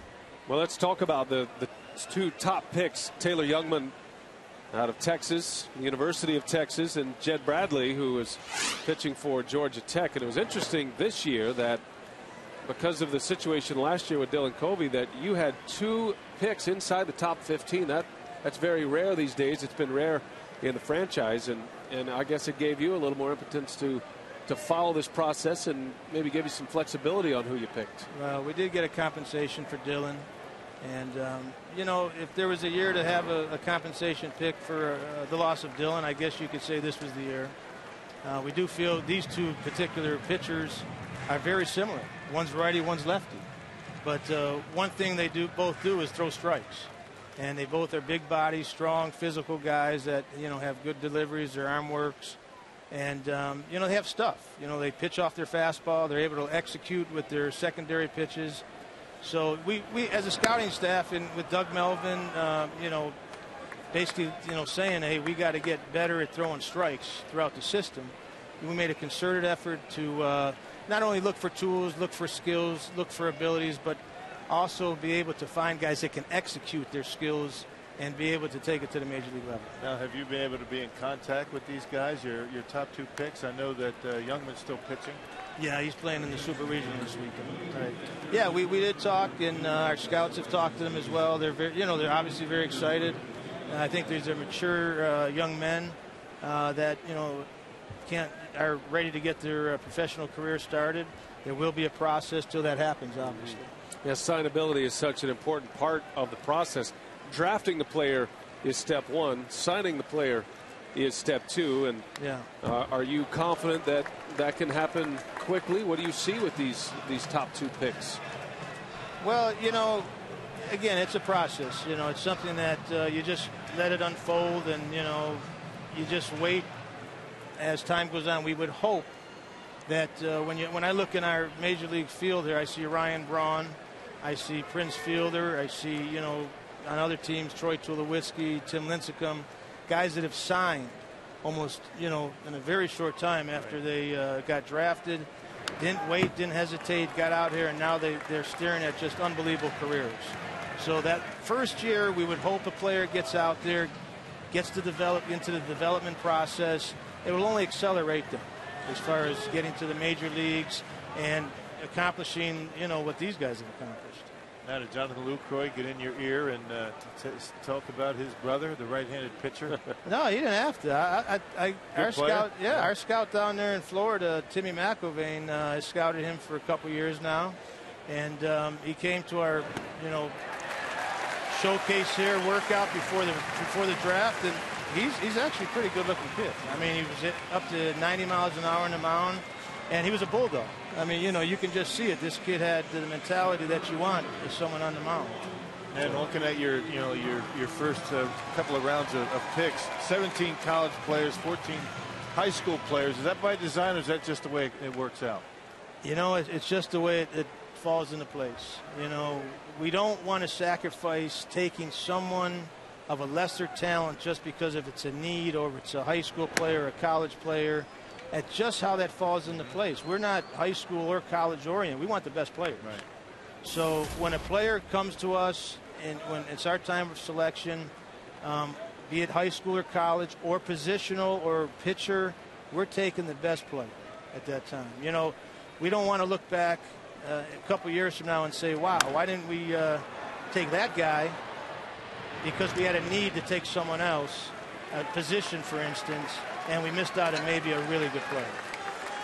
Visiting with Bruce Side, the director of scouting for the Brewers, and of course he was under the tutelage of Jack Zarincic when these draft choices were made. Prince Fielder first for the Brewers in 02, Ricky Weeks the next year, and then Ryan Braun in 05, that great draft class of 2005, and all three major contributors in the major leagues right now. And Bruce, we heard so much about this particular draft class, the 2011 draft class. Everybody said it was one of the best that they had seen in recent memory, maybe comparable to 05. From your perspective, would you agree with that? Well, 05, you know, is doing it right now. I mean, this was an impressive draft class as far as the depth of the top tier players. But, you know, we can't say that they're going to turn out to be Tulowitzki, Braun, and those type of players at this point. But I will say this, if a lot of their potential, if they reach their ceiling and their potential, yes, it could be very good. You know, everybody was so excited this offseason when the Brewers make the trades and the 5 players that left the organization to acquire the 3 major leaguers.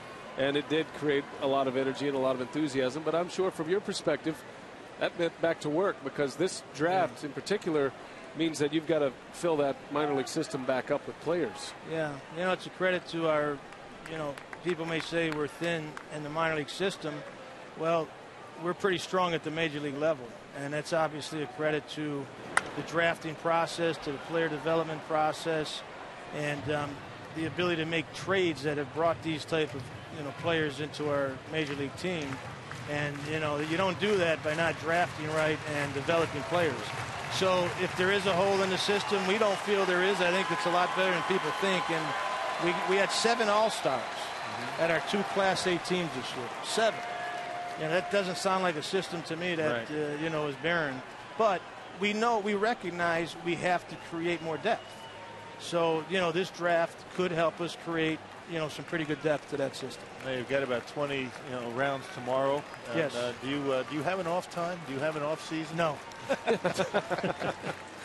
So you're going to my be wife going never out. sees me, and I know she's listening to me right now. And she's, You better say hi to her. Hello, babe. How you doing, Erica?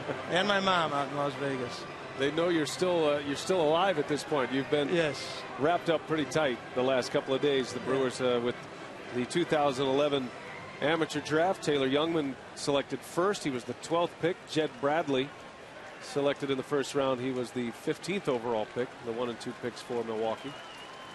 0-2 to Braun, down in the dirt, and it's 1 and 2. Visiting with Bruce Side. So as this work begins now, and you start preparing for the next round tomorrow, tell us about your schedule tomorrow as the days have gone by. How does it wrap up? Well, we got 20 rounds tomorrow. It starts at 11 a.m. It's rapid fire names, so we're prepared. We have names on the board, and if other teams take those, you know, some of the players that we covet, we'll just pull those names off and just go in order. But you know, tomorrow is a day that we're looking for, you know, maybe lightning in a bottle on a pick, a later pick, or some toolsy guys that still have a chance to play. Well, congratulations on the draft, Bruce. We wish you the best of luck. Thanks for visiting with us. Always a pleasure. Always great to see Bruce Side. Thank you. Okay. Director of Scouting. Still scoreless.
Good pitching, good defense tonight. That has been the theme. The Brewers and the Mets and a couple of clubs swinging the bats well coming into this series.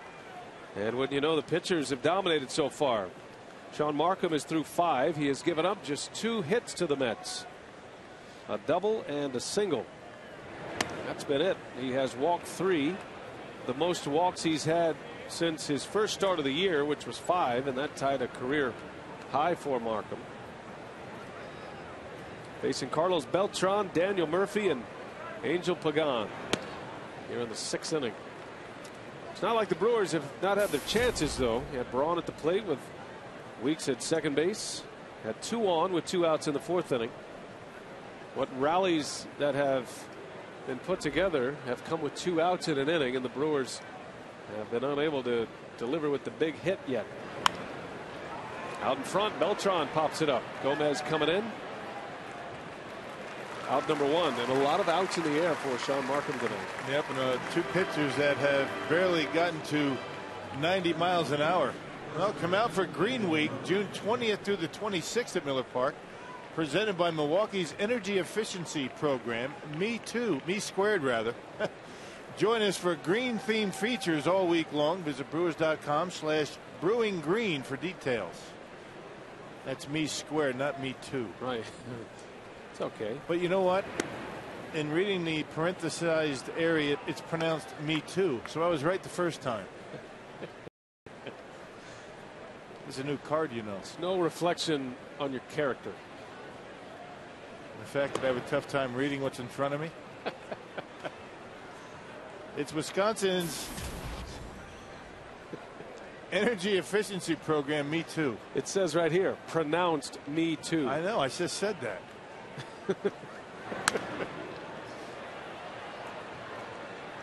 But I could see where you would see it as Me Squared. Turn it around. Turn the card around. Now, how would you pronounce that? See? Right there. I mean, right here, it's Me Squared. With a little 2. And then it says pronounced Me Too. Yeah, but the Me Squared was in front of the Me Too. It's a gray area for me. It's a judgment call, and I'm going to go against you on this one. I have no ability to read ahead. Fielder on a nice big hop. The 2nd out of the inning. You know, some guys can read something and look ahead silently. Speed readers. I can't do that. No, you're 1 word at a time. You notice how slow I read? I had no idea you read those. I thought you just knew that stuff. It takes me 3 days to read the notes. You're exposing some of our TV secrets. Next thing you know, you're going to tell them about the teleprompter we use. No, you know what? Next time I will say Me Too because I've seen the card. Right? Looking forward to that. Maybe tomorrow? Later today? 2 outs for Angel Pagan. Markham had a 27-pitch first inning.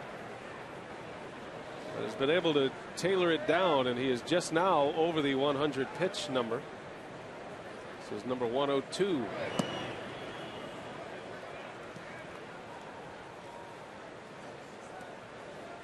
The pitch count for Sean Markham. I wouldn't say he has his spot on best command that we've seen, but Markham has still been very good tonight.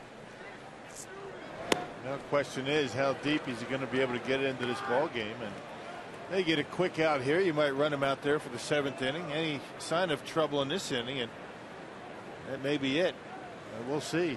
The most Markham has thrown all year, 108 against the Rockies. That was across 8 innings.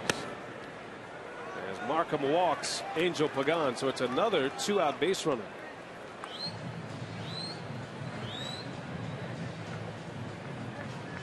Have 2 hits and 4 walks issued by Sean Markham. Now bullpen starting to move around. Guys starting to get loose. A little early for Cameron Lowe. Now the Mets have put a base runner on with 2 outs in an inning in 5 of the 6 innings tonight. But so far Markham has been able to keep the 0 on the board, and most of those coming via the walk. On 3 occasions Markham has walked a batter with 2 outs, and that is his 4th walk of the game. Rick Kranitz, the pitching coach, on the phone to the bullpen.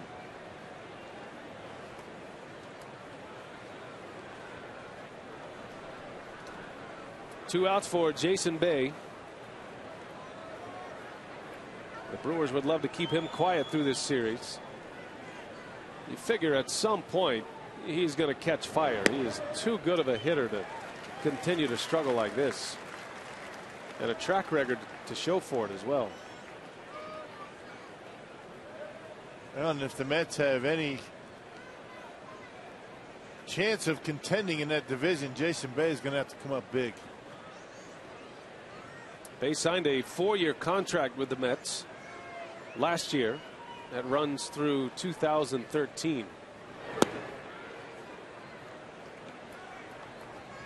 It's possible that that contract could extend to the 2014 season. So he's going to be a Met for a while. Last year, Bay hit just 6 home runs and drove in 47. Had a concussion last year, played in just 95 games. And that followed up a season in Boston. In 09 with the Red Sox, Jason Bay hit 36 homers, drove in 119. It was the best year of his big league career. They're finally able to hit in a pretty good hitter's ballpark. He just missed that last fastball from Markham. You could see a little bit of frustration in his face. And he pitched ordinarily, he's going to be able to drive somewhere. He was the man who replaced Manny Ramirez with the Red Sox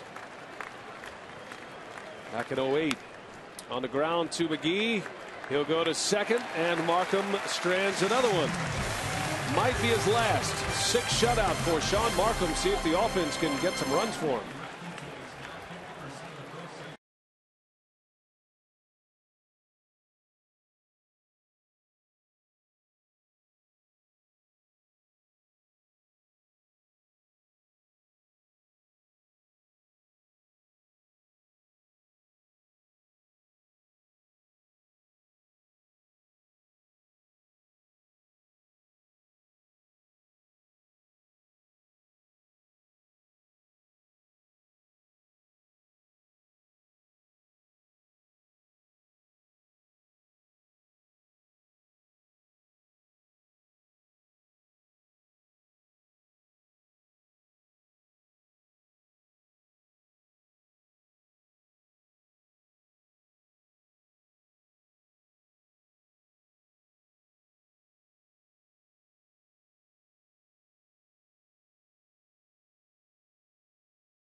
Wisconsin Lottery reminding you to please play responsibly.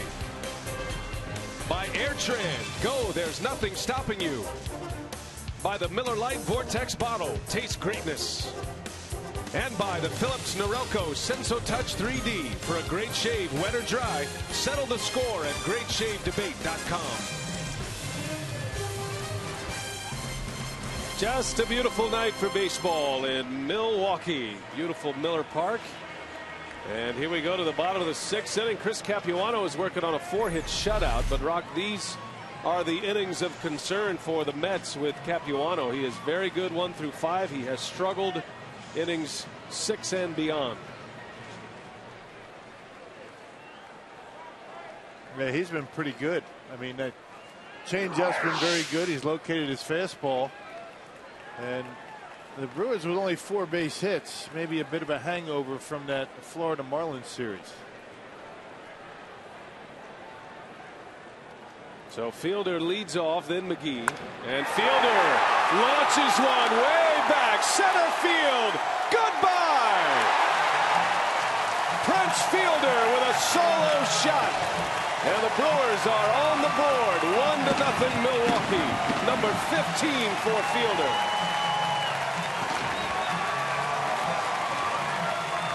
Oh, that hangover didn't last very long, did it? Well, the big fella, when he gets hot, I'll tell you what, he gets them in bunches. And he's in the midst of one of those stretches where he's hitting them. Well, check it out.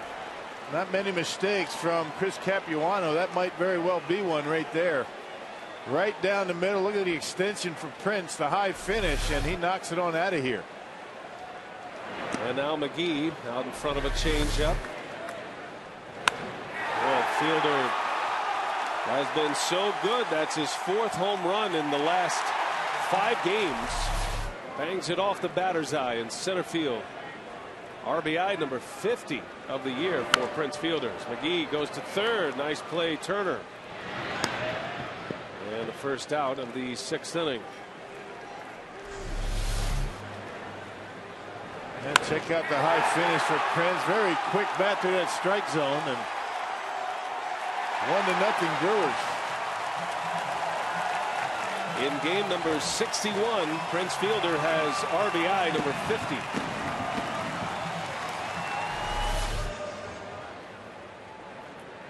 What a start to a season for Prince Fielder. His best start of his career by far. He has been good from the get-go this season. Betancourt fouls one away. The success of Prince Fielder combined with Ryan Braun has been able to cover up some struggling hitters, guys like Casey McGee and at times Yuniesky Betancourt.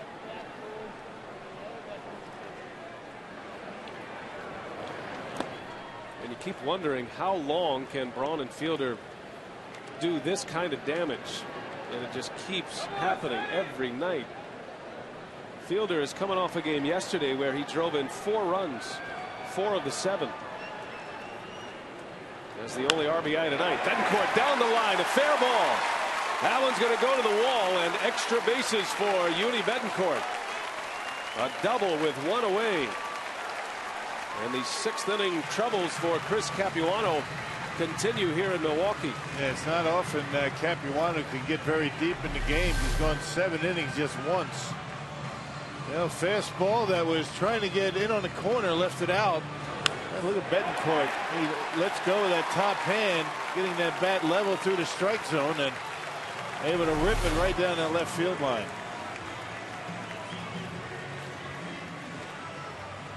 And that is going to bring a visit to the mound from Dan Warthen, the Mets pitching coach.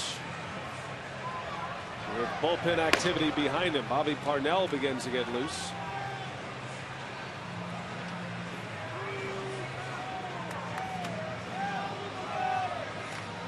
Capuano goes through 5 scoreless innings.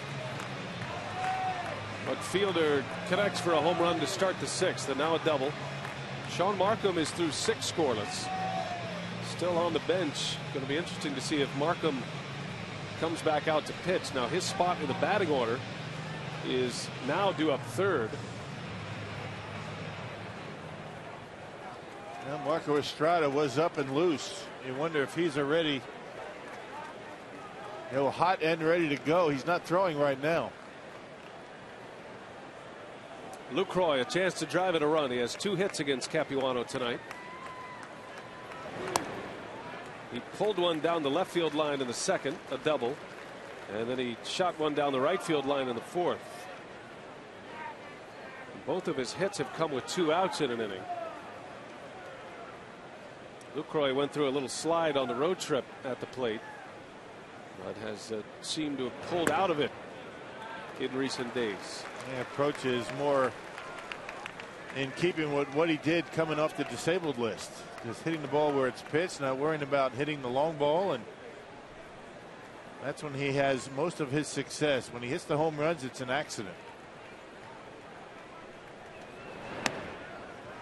Lucroy has RBI hits in his last 3 games.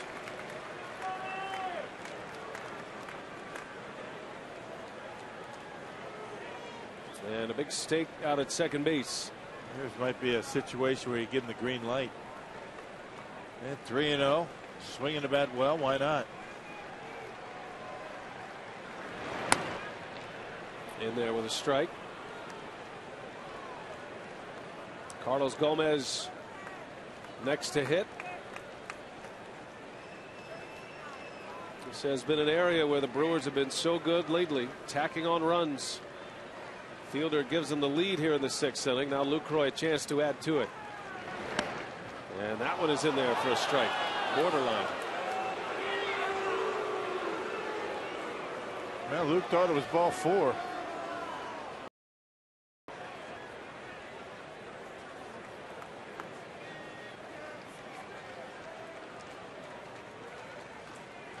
See what Capuano does with him here. 3-2 the count.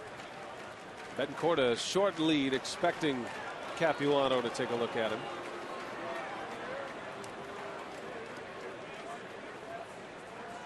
The Mets have pretty good arms in their outfield. Angel Pagan probably the most accurate of the 3. Beltran throws it well. Jason Bay an accurate arm as well in left. 3-2 pitch. Lucroy lifts it high in the air to left. This is going to stay in the ballpark. Just missed it. Betancourt tags. And Bay gets off a good throw. That's the thing about Capuano. Both he and Sean Markham, you know, they'll throw that changeup in any count, any situation, any count. A 3-2 pitch, and Capuano pulled the string on Lucroy. Got him out in front. Yep, changeup, and Lucroy got it on the end of the bat, and that's why it stayed in the ballpark. And that leads us to our Ho Chunk Gaming text question. Brody wants to know, what is the key to having a great changeup? Well, your arm action. Your arm action has to be the same as the fastball. And what you mean by that is you don't want to slow down your arm, you know, to cut down the velocity. It's the grip that will take a little bit off the baseball, reduce the velocity, not the arm action. There's a fastball by Gomez. And that's what you're talking about. The same arm action with a fastball and a changeup to the hitter. It looks the same, but the baseball, it spins the same even, but it gets on you. Even at 86 miles an hour, Capuano able to put that one by Carlos Gomez. And a fastball, you have the, you know, the middle finger and the index finger right on the end of the fingers is where you grip the fastball. With the changeup, you're going to probably wrap all the fingers around the baseball, and you know, the same arm action. And because of the grip, it's the grip that knocks down the speed of the pitch. Josh Wilson looks like he's ready to hit for Markham next if Gomez can reach.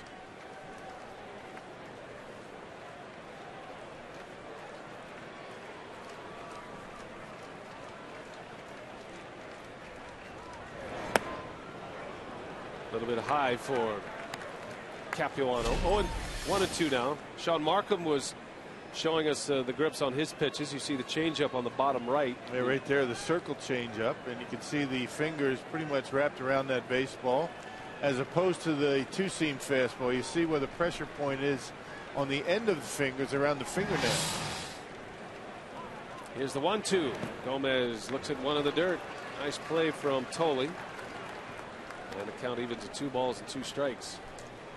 It has been a clinic on the changeup tonight between Capuano and Markham. Markham, 6 shutout, now has a lead as Fielder goes deep off the batter's eye to start this inning. Consecutive trip to the plate for Carlos Gomez with a runner in scoring position. Came up empty the first 2 times around. Tully going out, reminding Capuano of his best pitch, and he's been able to get Gomez a couple of times, once with a fastball, once with a changeup. Gomez flew to right his last time up on a fastball. First time up was a changeup that he grounded out. You've got to be somewhat aggressive with Gomez here because you have a pinch hitter on deck. It's not the pitcher. Markham looks like he's done regardless. 2-2 to Gomez. Betancourt at second. And a swing and a miss. Capuano goes right back to the fastball, and he strikes out Carlos Gomez. But Prince Fielder connects once again. His 4th home run in the last 5 days. Number 15 of the year. RBI number 50. And it gives the Brewers the lead.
Top 7 Brewers leading it. Toyota game summary. Ex-Brewer Chris Capuano, 6 solid innings, 5 strikeouts. His off-speed pitches very effective early on. Sean Markham, 6 scoreless innings, giving up just 2 hits. A 27-pitch first inning, somewhat uncharacteristic in 4 walks, but he kept the Mets off the scoreboard. Made a nice defensive play here as well. No score until the 6th. Prince Fielder. That one is way out of here. His 4th homer in the last 5 games, deep to center. His 15th homer, 50th RBI. Guys, business as usual here. Another day and another long ball for Prince. And more numbers racked up for Fielder. And it gives the Brewers the lead. 1-0 Milwaukee as we go to the 7th. A double switch here for the Brewers. Ron Renicky sends Craig Counsell to play short, and he'll lead off the 7th inning. And it's Marco Estrada on the mound for the Brew Crew. Back on the mound for the first time since giving up a grand slam to the Marlins. Sean Markham, very impressive again. 6 shutout innings. Just 2 hits allowed to the Mets today. That's what we were talking about when we talk about how this team has played, since the early part of May, and it's in large part due to the starting pitching. Tonight is not a big offensive night, but because of Sean Markham, the Brewers have a lead of only 1-0, and the bullpen only has to eat up 3 innings tonight. That's how you win games, and that's how you keep a bullpen strong throughout the season. Last night it was Zach Greinke going 7. Tim Dillard and Sergio Mitre finished the game off. So the top relievers are all rested and ready to go. Estrada gets the first call here in the 7th inning. And if the Mets thought that they don't have to worry about changeups, think again. Estrada with a very good one. Unusual for Markham with the 4 walks. Only 1 strikeout, but he allowed only 2 hits. 2 balls and 2 strikes on Tolley. There's a changeup from Estrada.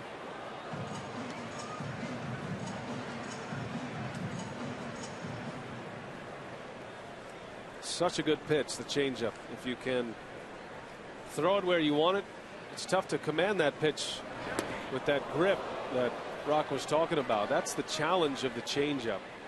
But if you can, and it's such a great pitch for young players to learn, stay away from the breaking balls as much as you can. If you can perfect a changeup, it's easy on the arm. Not a lot of pressure on the elbow. Like the slider. Well, Estrada walks Josh Tolley. So the Mets have a leadoff base runner aboard. The tying run is on. Now, since a blow up against the Padres here at Miller Park, the Brewers bullpen has outstanding. 23 games, a 1.72 ERA. And of course, John Axford now with 15 saves on the year. Actually 16 saves on the year, 10 of those coming in that stretch. And a lot of that coming when the Brewers did not have a left-hander in their bullpen. So the right-handers are doing a very good job getting out some of the best lefties in the league. Ruben Tejada with a runner at first and nobody out. It's the first time tonight the Mets have had their leadoff batter aboard. Tejada had one of the 2 hits against Markham back in the second. He doubled down the left field line.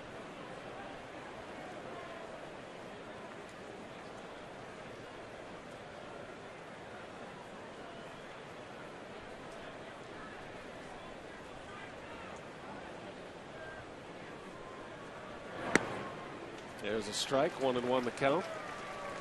Unlike Markham, Estrada brings a better fastball. He can get his fastball up into the low to mid 90s. He doesn't have the command that Sean Markham does, but he does have a few more weapons in that he's got some velocity.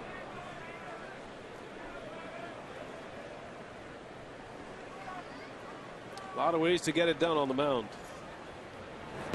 But it's always important for Estrada to establish the changeup, before he throws that fastball. 93, not that big of a deal for most hitters, except when they're going up there looking changeup. And that's when that 93-mile-per-hour fastball becomes very effective.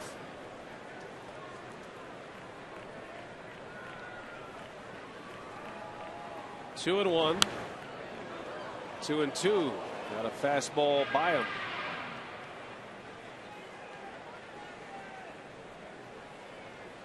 It's been quite a ride for Marco Estrada this year. When he arrived in Arizona for spring training, he was barely on the radar. He was in minor league camp. Ron Renicky didn't know who he was even. But he pitched his way into a roster spot, pitched his way into a spot in the starting rotation. Right center, that's falling fast. Gomez lays out, cannot make the play. And a flare single for Ruben Tejada. And all of a sudden the Mets drumming up a rally here in the 7th inning. 2 on, nobody out. Yeah, Marco forced to go fastball because he's having a tough time commanding his changeup. When he runs into that problem, then that fastball becomes hitterish. Pretty good spot on the inside corner, and Tejada able to pull the hands in and muscle it out into center field for the base hit. Now the base runner totally not sure if that ball was going to fall. All he could do is get to second base. And a good job of knocking it down for Gomez. Although Corey Hart was right there to back him up. So Tejada has 2 hits tonight. 2 of the 3 Mets hits. And now Terry Collins will go to the bench. Jason Pridey coming on to hit. Pridey got most of the work in center field when Angel Pagan was out with that oblique injury. So he's coming off a run where he has played a great deal. Pridey, a .245 hitter, has 3 home runs, 12 driven in.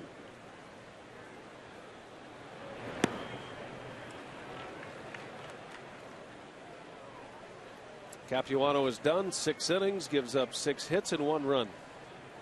Now you wonder why Terry Collins went with a pinch hitter to go up there to bunt. Capuano's a pretty good bunter. Having never seen Jason Pridey bunt, I'd say Capuano is a guy who has a lot more experience doing it. Well, you waste a position player when you have him go up there and bunt when you have a guy already in the game like Capuano to drop it down.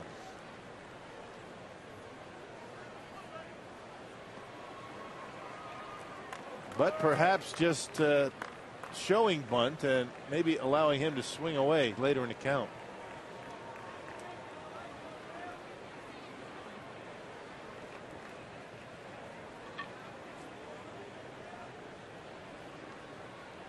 Two on, nobody out. See what he does here. The 1-1, not bunting, and he takes a strike. Estrada snuck a fastball right by him, and it's 1-2. There's that low strike that Ron Darling has been calling all night.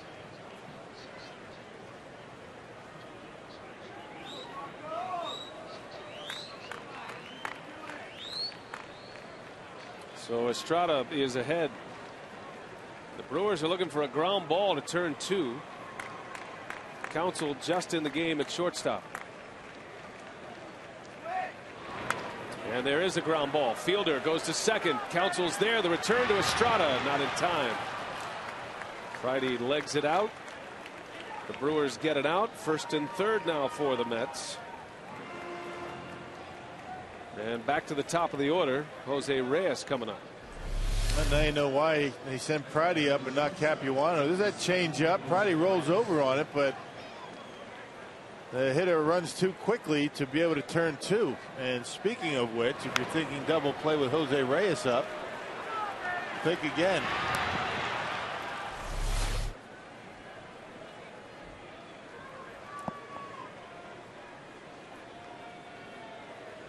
First and third with Reyes at the plate. He singled his last time up.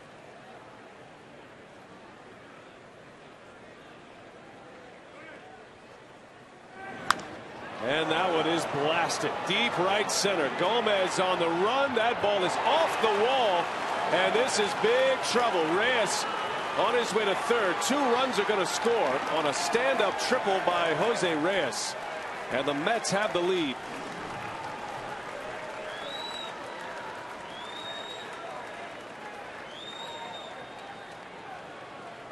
Well, you don't want to be leaving pitches up in the strike zone for Reyes. He is far and away the most productive hitter in this Mets lineup right now. That was the changeup. Estrada knew it as soon as Reyes made contact that was going to be trouble, and had it not been for the speed of Gomez, that would have been a home run. Look at Gomez. He realizes who is running around the bases. He's on his horse. Got a little bit too close to that wall, and only the speed of Gomez keeps Reyes at third base. Now the infield in as Justin Turner will bat with Reyes at third. A 2-run triple for Reyes, his 11th triple of the season, and it gives the Mets the lead with 1 swing of the bat. And Estrada has had his troubles in his last 2 appearances.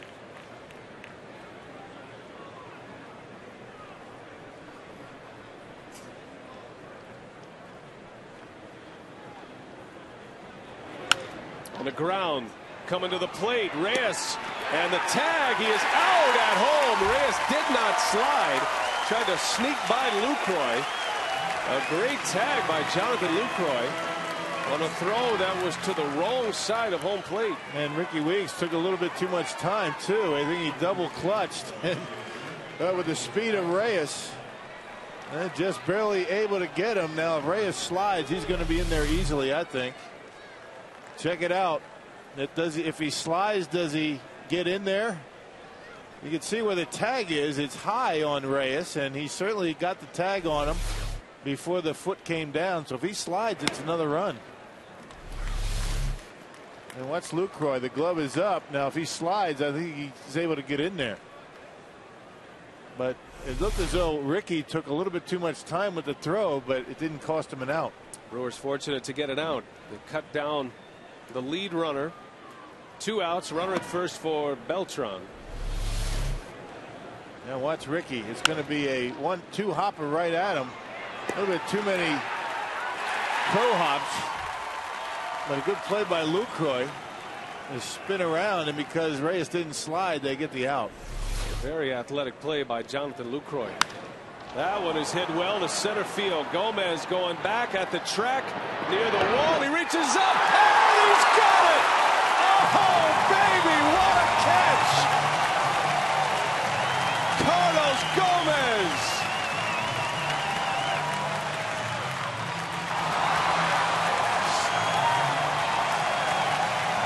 Robs Beltran of a home run.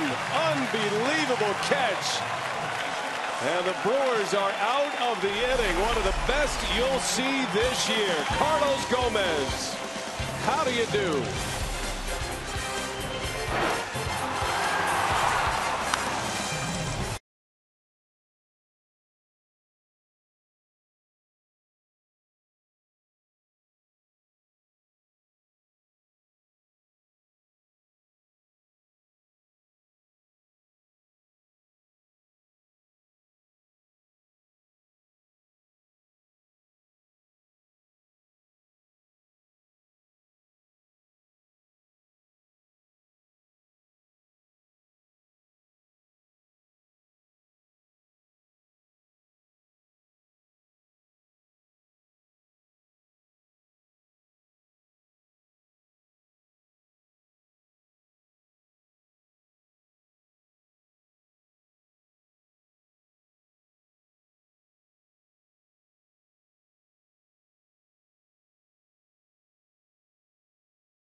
Well, Carlos Gomez, big hero in the last inning defensively for Marco Estrada.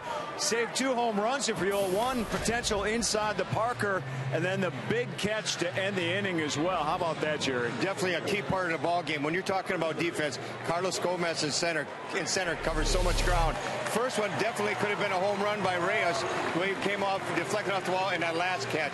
Tremendous catch going above the wall, stealing a home run from Beltran.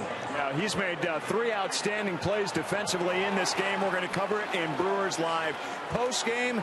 In a tough situation, Markham's not going to get a win here, pitched well, but we'll break everything down coming up after the ball game. And Jerry, Markham pitching very well in this game. Oh, there's no question. You know, tonight he didn't have his great stuff, the great location, but I'll tell you, went out there and he fought hard and pitched very well for the 6 innings. Okay, guys, let's send it back to you. All right, thanks a lot, Craig and Jerry. Talk about a guy making an impact on a game defensively. Very few like Carlos Gomez has tonight. And he has come up empty at the plate with a number of runners on base tonight. But, boy, his defense has been stellar. As you see, Pedro Beato, he's been a big story for the Mets this year. They got him in the Rule 5 draft from the Baltimore Orioles. A hard thrower. Counsell, little tapper back to the mound, 1 away. Yeah, mid-90s with a fastball, but this is the area of the game that has been a problem for the Mets all year. You know, 7th inning, 8th inning at times, but the 9th inning has been covered very well by Francisco Rodriguez. The idea is to get the starter early in the game when you're up against the Mets.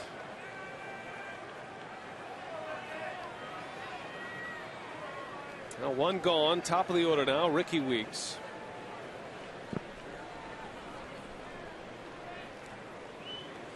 Well, it just changed the game completely, that catch by Gomez. It's a pitcher's duel, a tight one here tonight. The Mets lead at 2-1. If that ball goes out, it's a 4-1 Mets lead.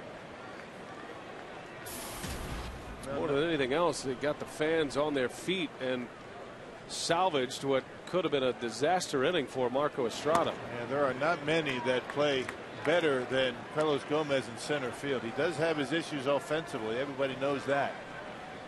But what he does in center field, not many can do. I was glad Craig and Jerry brought up the point about the play against Reyes. That's one of the plays that might go overlooked here tonight. But that deep fly ball that hit the corner in center field, that angled wall, and in Rock, as you mentioned, only the speed of Gomez keeps Reyes from going around the circuit.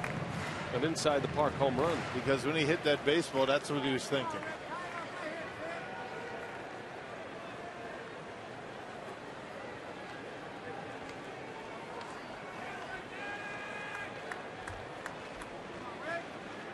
Ball and 2 strikes on Ricky Weeks. And a bouncing ball to second, right to Tejada. Out number 2 in the inning. Well, the Jimmy John's deliveries of the game. Carlos Gomez, lovely indeed. And a nice catch going up against the wall earlier, back in the 3rd inning. And then this is the ball against Reyes, where he ran it down off that corner and held Reyes to a triple. And then he robbed Beltran of the home run in center field.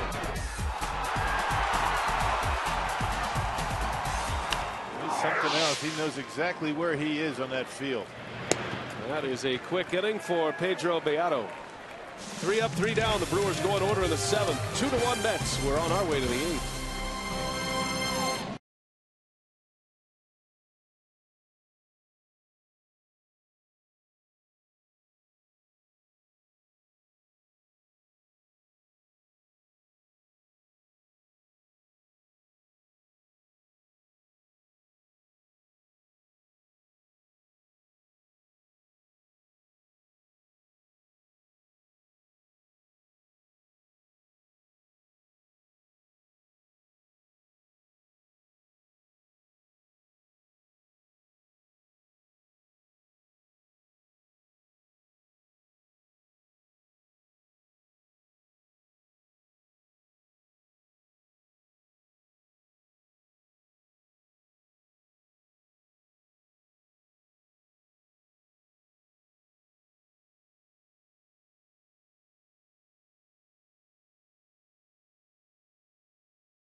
For the Brewers game taking on the Mets here outside the park, humid with a strong thunderstorm crossing the area. First pitch temperatures in the middle 80s with winds out of the southwest at 10 to 20 miles per hour.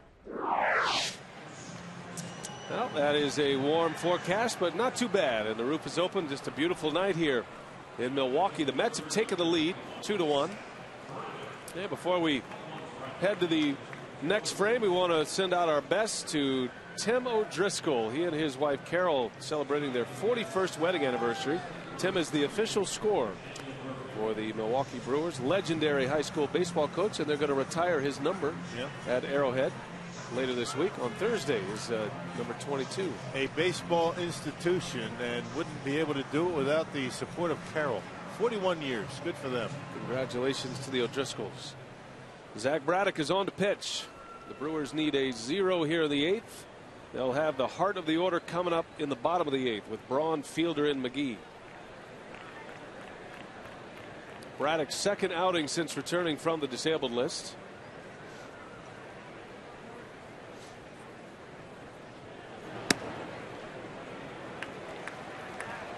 Daniel Murphy leads off for the Mets. Murphy, Pagan, and Bay, the first three up.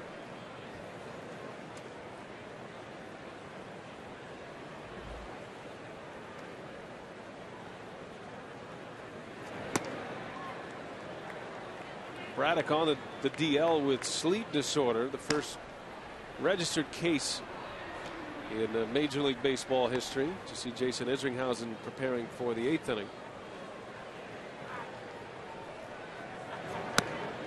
Braddock feels like he has his strength back. He's getting his rest now, and with that comes his better fastball. He's been in the mid-90s every time out. Yeah, and that's what we saw from Braddock when he got called up last year.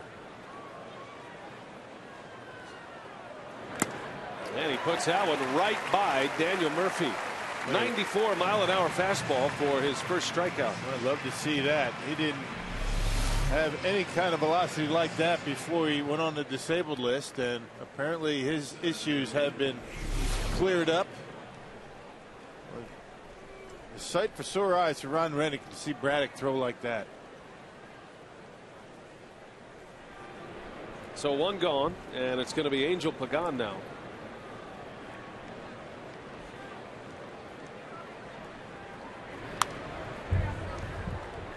The Mets are a tough team to handle late in games, primarily because of the success of Isringhausen, who has had an impressive comeback to his career. Many thought his career was over, and he's back with a team where it all started for Isringhausen. And Francisco Rodriguez, one of the best closers in the game.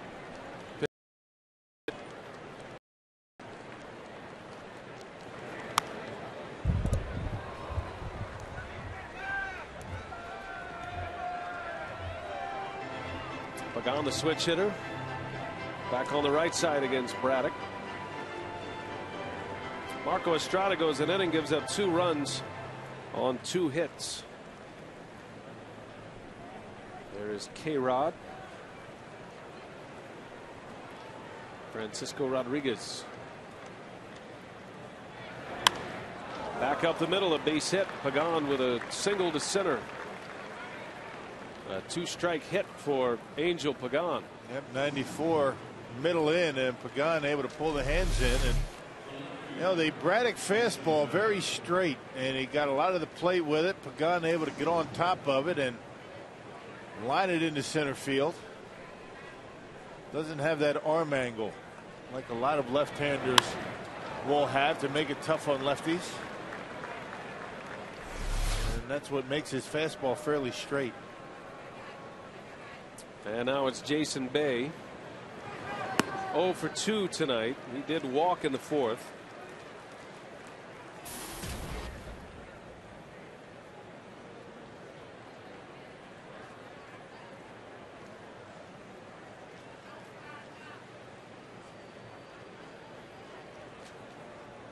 Jason Bay was the final out in the 6th inning. Markham's last hitter.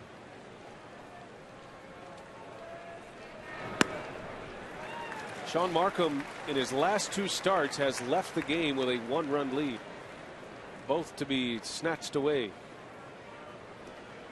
In Cincinnati, it was Joey Votto.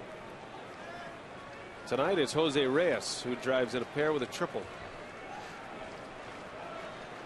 The 0-2 got him right down the heart. And Bay is down on strikes.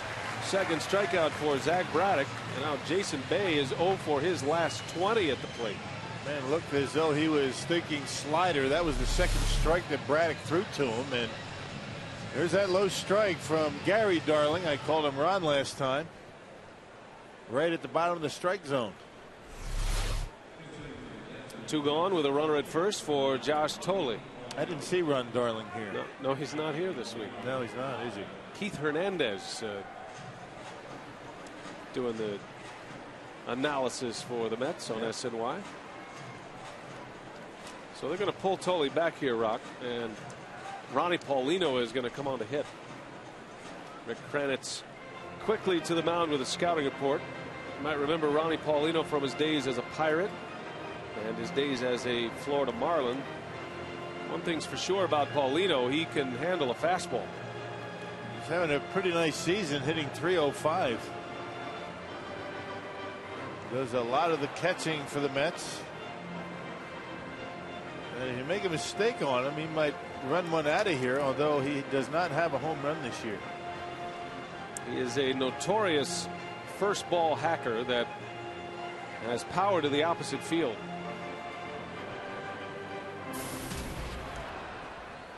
See the numbers for Paulino. So a pinch hitter, Terry Collins, going with Ronnie Paulino with 2 away, a runner at first, and a 2-1 Mets lead.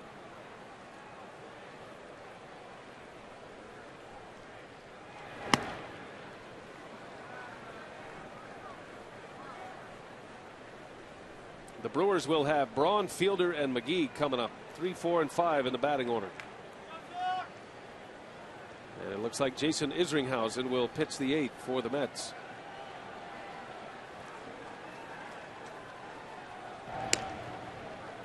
The Cardinals are out in front of the Astros 6-3, bottom of the 8th inning. Cardinals have added a run. Home runs tonight from Lance Berkman and Albert Pujols. Carlos Lee has one for Houston. Berkman has destroyed his former team this year. He's back at it again. I think it's his 5th home run. Runner goes. Throw to second is late. Pagan got a great jump and he steals the bag. And now the Mets have an insurance run in scoring position with 2 away. Yeah, Pagan went on first move and the high leg kick from Zach Braddock. And Pagan stole it easily. I'm not sure if even a perfect throw and they're going to be able to get him. Probably not. Sometimes you guess right and you steal the base. 1 ball, 1 strike on Paulino.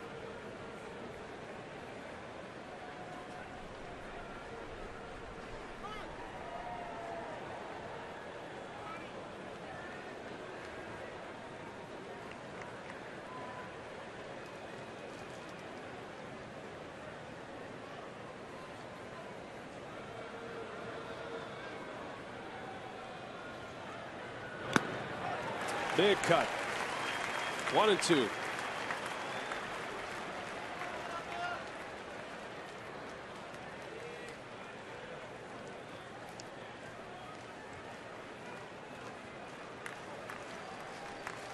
Pagan at second.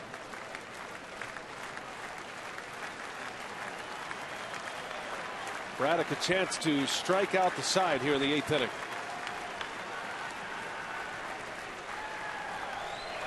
Got him. Chased one. A high fastball from Braddock. The heater is back. Braddock strikes out the side. He strands a runner at second. And we head to the bottom of the 8th. Braun, Fielder, and McGee coming up.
inning, they lead 2-1. The only Brewers run came on a Fielder home run back in the 6th inning. First of a 3-game series here tonight. Our Miller Lite, what's on tap? Brewers and the Mets tomorrow, 6:30 airtime. Matter of fact, the rest of the way for the week. Tomorrow, Thursday, and Friday. Pitching matchup tomorrow will be Randy Wolf against Mike Pelfrey, who was the opening day starter for the Mets. Thursday, it is going to be Gallardo against Jonathan Neese. Man, look at the numbers for Jason Isringhausen. He certainly had a nice turnaround to his career here in New York. 25th game, a .284 earned run average for Isringhausen, and an opposing batting average under 200.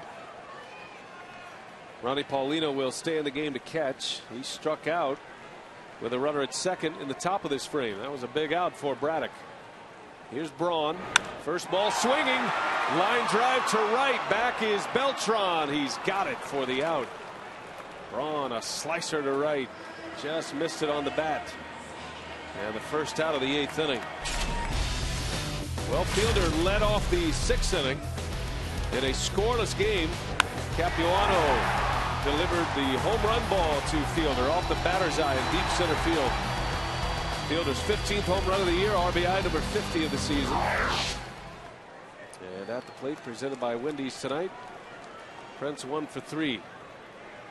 Back up there, representing the tying run this time. That signature curveball from Isringhausen, and that was a good pitch when he was closing out games for the Cardinals. You don't see too many closers with a big curveball like the one Isringhausen will use. You think about Heath Bell, he'll throw that big curveball as well, but Isringhausen doesn't throw nearly as hard as he used to. About 91. Used to be in the mid-90s. Another guy who's coming off Tommy John surgery. Matter of fact, all 3 pitchers for the Mets have all had the Tommy John procedure. They total 5 Tommy John surgeries with those 3 pitchers. Isringhausen was an all-star with the Cardinals in 04. That was the year he led the league in saves with 47. Many felt his best days were by him, though. Had a bad year in 08. Signed with the Rays in 09, and he was out all of last year. Came up as a Met, was a starting pitcher for the Mets when he began his big league career. 2 balls and a strike on Fielder. 3-1. They're throwing a lot of cut fastball at the Prince. And Prince not biting.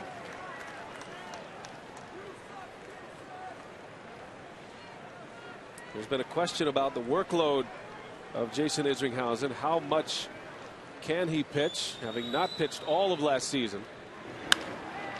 Bouncing ball right into the shift. Reyes makes the play. Fielder is retired. 2 outs in the 8th inning.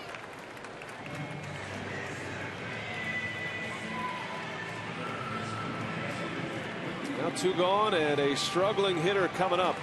Casey McGee. This would be a big spot for McGee to break out of his slump. McGee is now hitless in his last 24 at-bats. Hey, good time to break out right here. How about a bloop and a blast? And bring on Axford.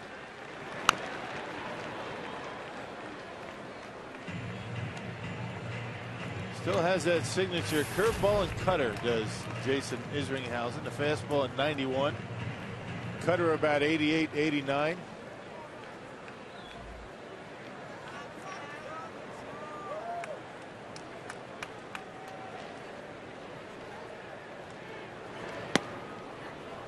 Catches the corner, and it's quickly 0-2 on McGee. Seems like when you're scuffling up there at the plate, I mean, you're standing in that on-deck circle with an 0-2 count. At some point, McGee's going to break out of it. Yeah, the Brewers are hoping it's right now. The 0-2 pitch. McGee, center field, playable for Pagan.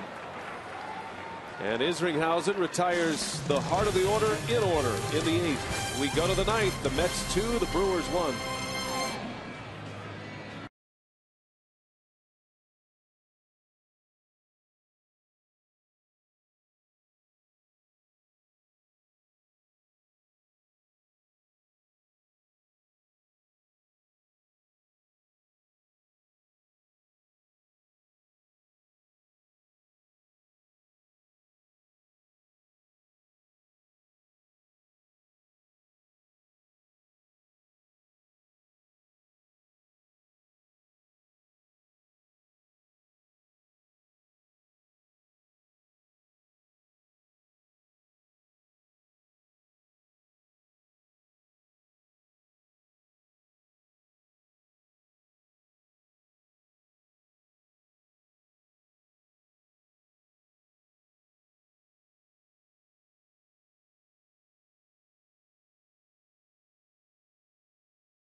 Here as we head to the ninth inning, if you're just joining us, the former Brewer Chris Capuano returns to Miller Park and pitches a gem tonight. He's in line for the win. He gave up just 1 run in 6 innings.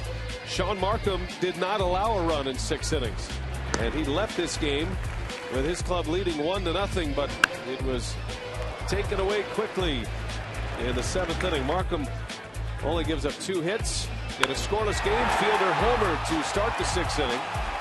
That gave the Brewers the lead. Home run number 15 of the year for Prince Fielder.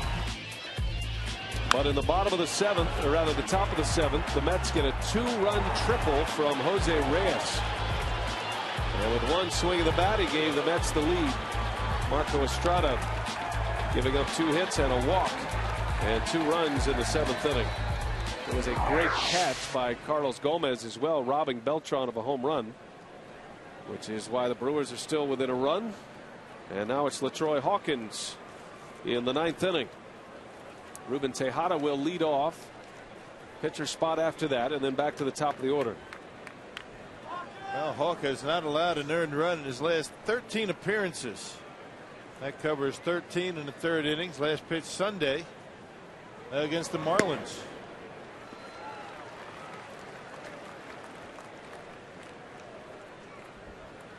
Well, tonight around the National League Central, the Reds have beaten the Cubs again. The Cubs have lost 8 straight games. Cincinnati winning 8-2. Edinson Volquez beat Doug Davis. And the Cardinals still leading the Astros. They play in the 9th inning there in Houston. It is 6-3 St. Louis. The Astros had the bases loaded and Hunter Pence at the plate. In the bottom of the 8th, Pence struck out, and it ended the threat.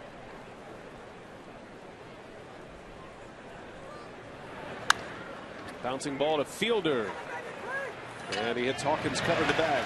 Tejada retired. Ball had some funny spin on it. Yeah, get in front of it, and I think you have a pretty good chance of making a play. Hawkins able to get over there in time to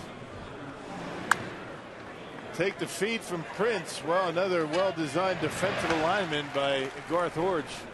Look how far off the line Prince is, and he barely has to move to make that play. 1 gone. Here is the pinch hitter, Willie Harris, the switch hitter. Collins going back to the bench. It's his 3rd bench player used tonight.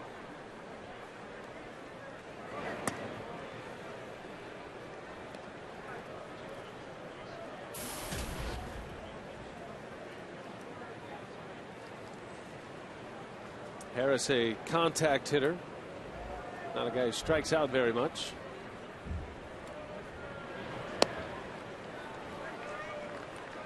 Hawkins getting it done with mostly fastballs. Francisco Rodriguez, the Mets closer, getting ready. That does it with fastballs and changeups.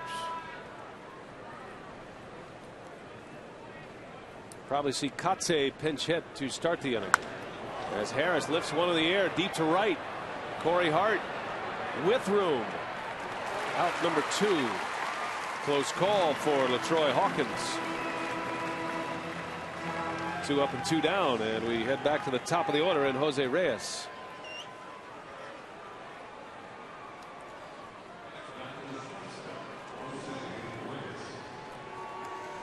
Well, Reyes had the big hit tonight for the Mets. Drove in 2 runs with a triple. Extended his hitting streak to 11 consecutive games with a single in the 5th inning. The 2 hits tonight gives Jose Reyes 29 multi-hit games this year. That is the best in the major leagues. Yep, and he leads the National League in hits. Having a good year.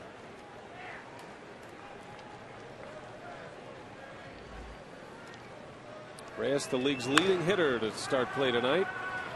Fielder's got it, and that's a 3 up, 3 down for LaTroy Hawkins. Here we go to the bottom of the 9th. Can the Brewers pull one out tonight against K-Rod and the Mets?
Well, it has been a very well pitched game. Some great defensive plays as well. But we head to the 9th inning and the Brewers find themselves behind a run.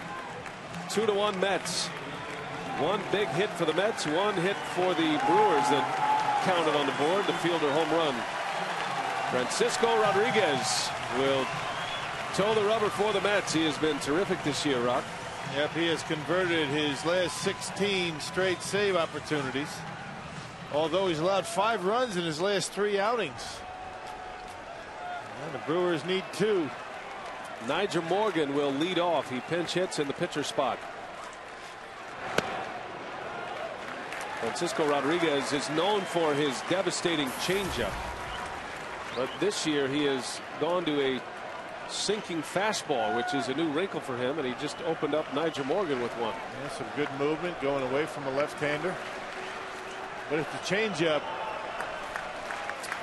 that has made him one of the best in the business over the last few years. Crowd of over 27,000 trying to help out their leadoff hitter, and Morgan pulls one foul. Doesn't have the big velocity, but that changeup is the equalizer. 2007, 40 saves. How about 62 saves in 08? Well, it set the record. On 3 occasions he led the American League in saves. That changeup you were talking about, left it up in his zone that time. Ron Renicky knows Francisco Rodriguez as well as anyone. Those two together with the Angels. Rodriguez burst onto the scene when that World Series champion team with the Angels in 02. The 1-2 pitch outside, ball 2 to Nigel Morgan.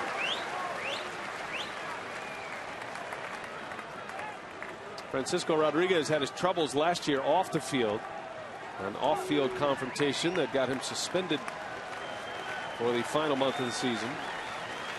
Well, he's back with a fury this year.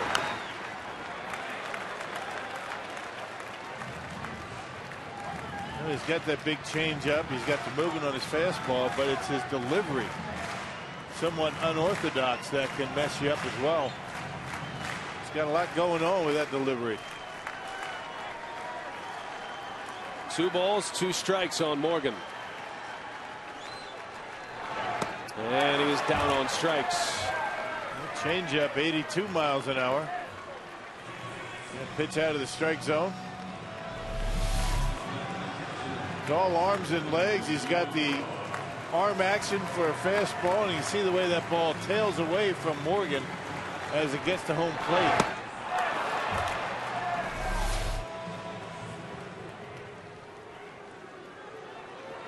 Now 1 gone. It'll be Jonathan Lucroy now. 2-1 Mets.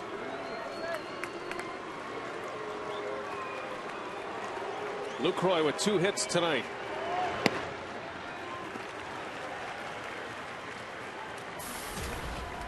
He doubled in the 2nd inning. He singled in the 4th. Lucroy was 6 home runs on the year.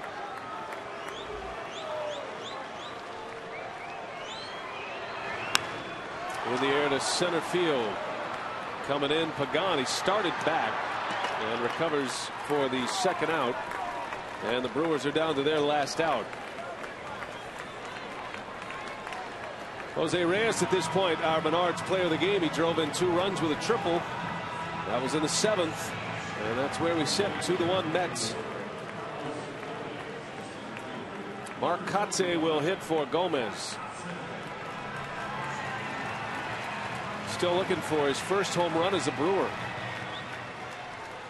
This would be a pretty good time for him.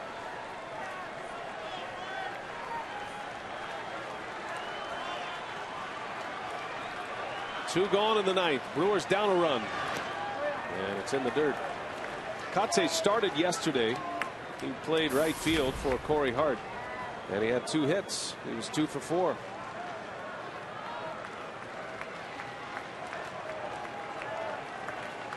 Counsell would be next. And then back to the top of the order.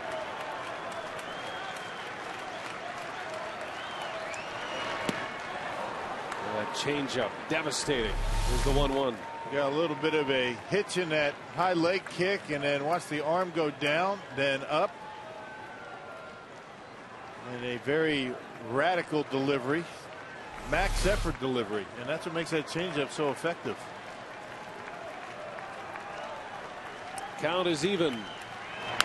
Katse pulls it foul, and it's a ball and 2 strikes. Francisco Rodriguez is a free agent at season's end, unless he finishes 55 games and then a big contract kicks in for 2012. And a lot of talk about Rodriguez and his future with the Mets. There's so many teams looking for closers right now. He's one of the best when he's right. The 1-2. 2 balls, 2 strikes.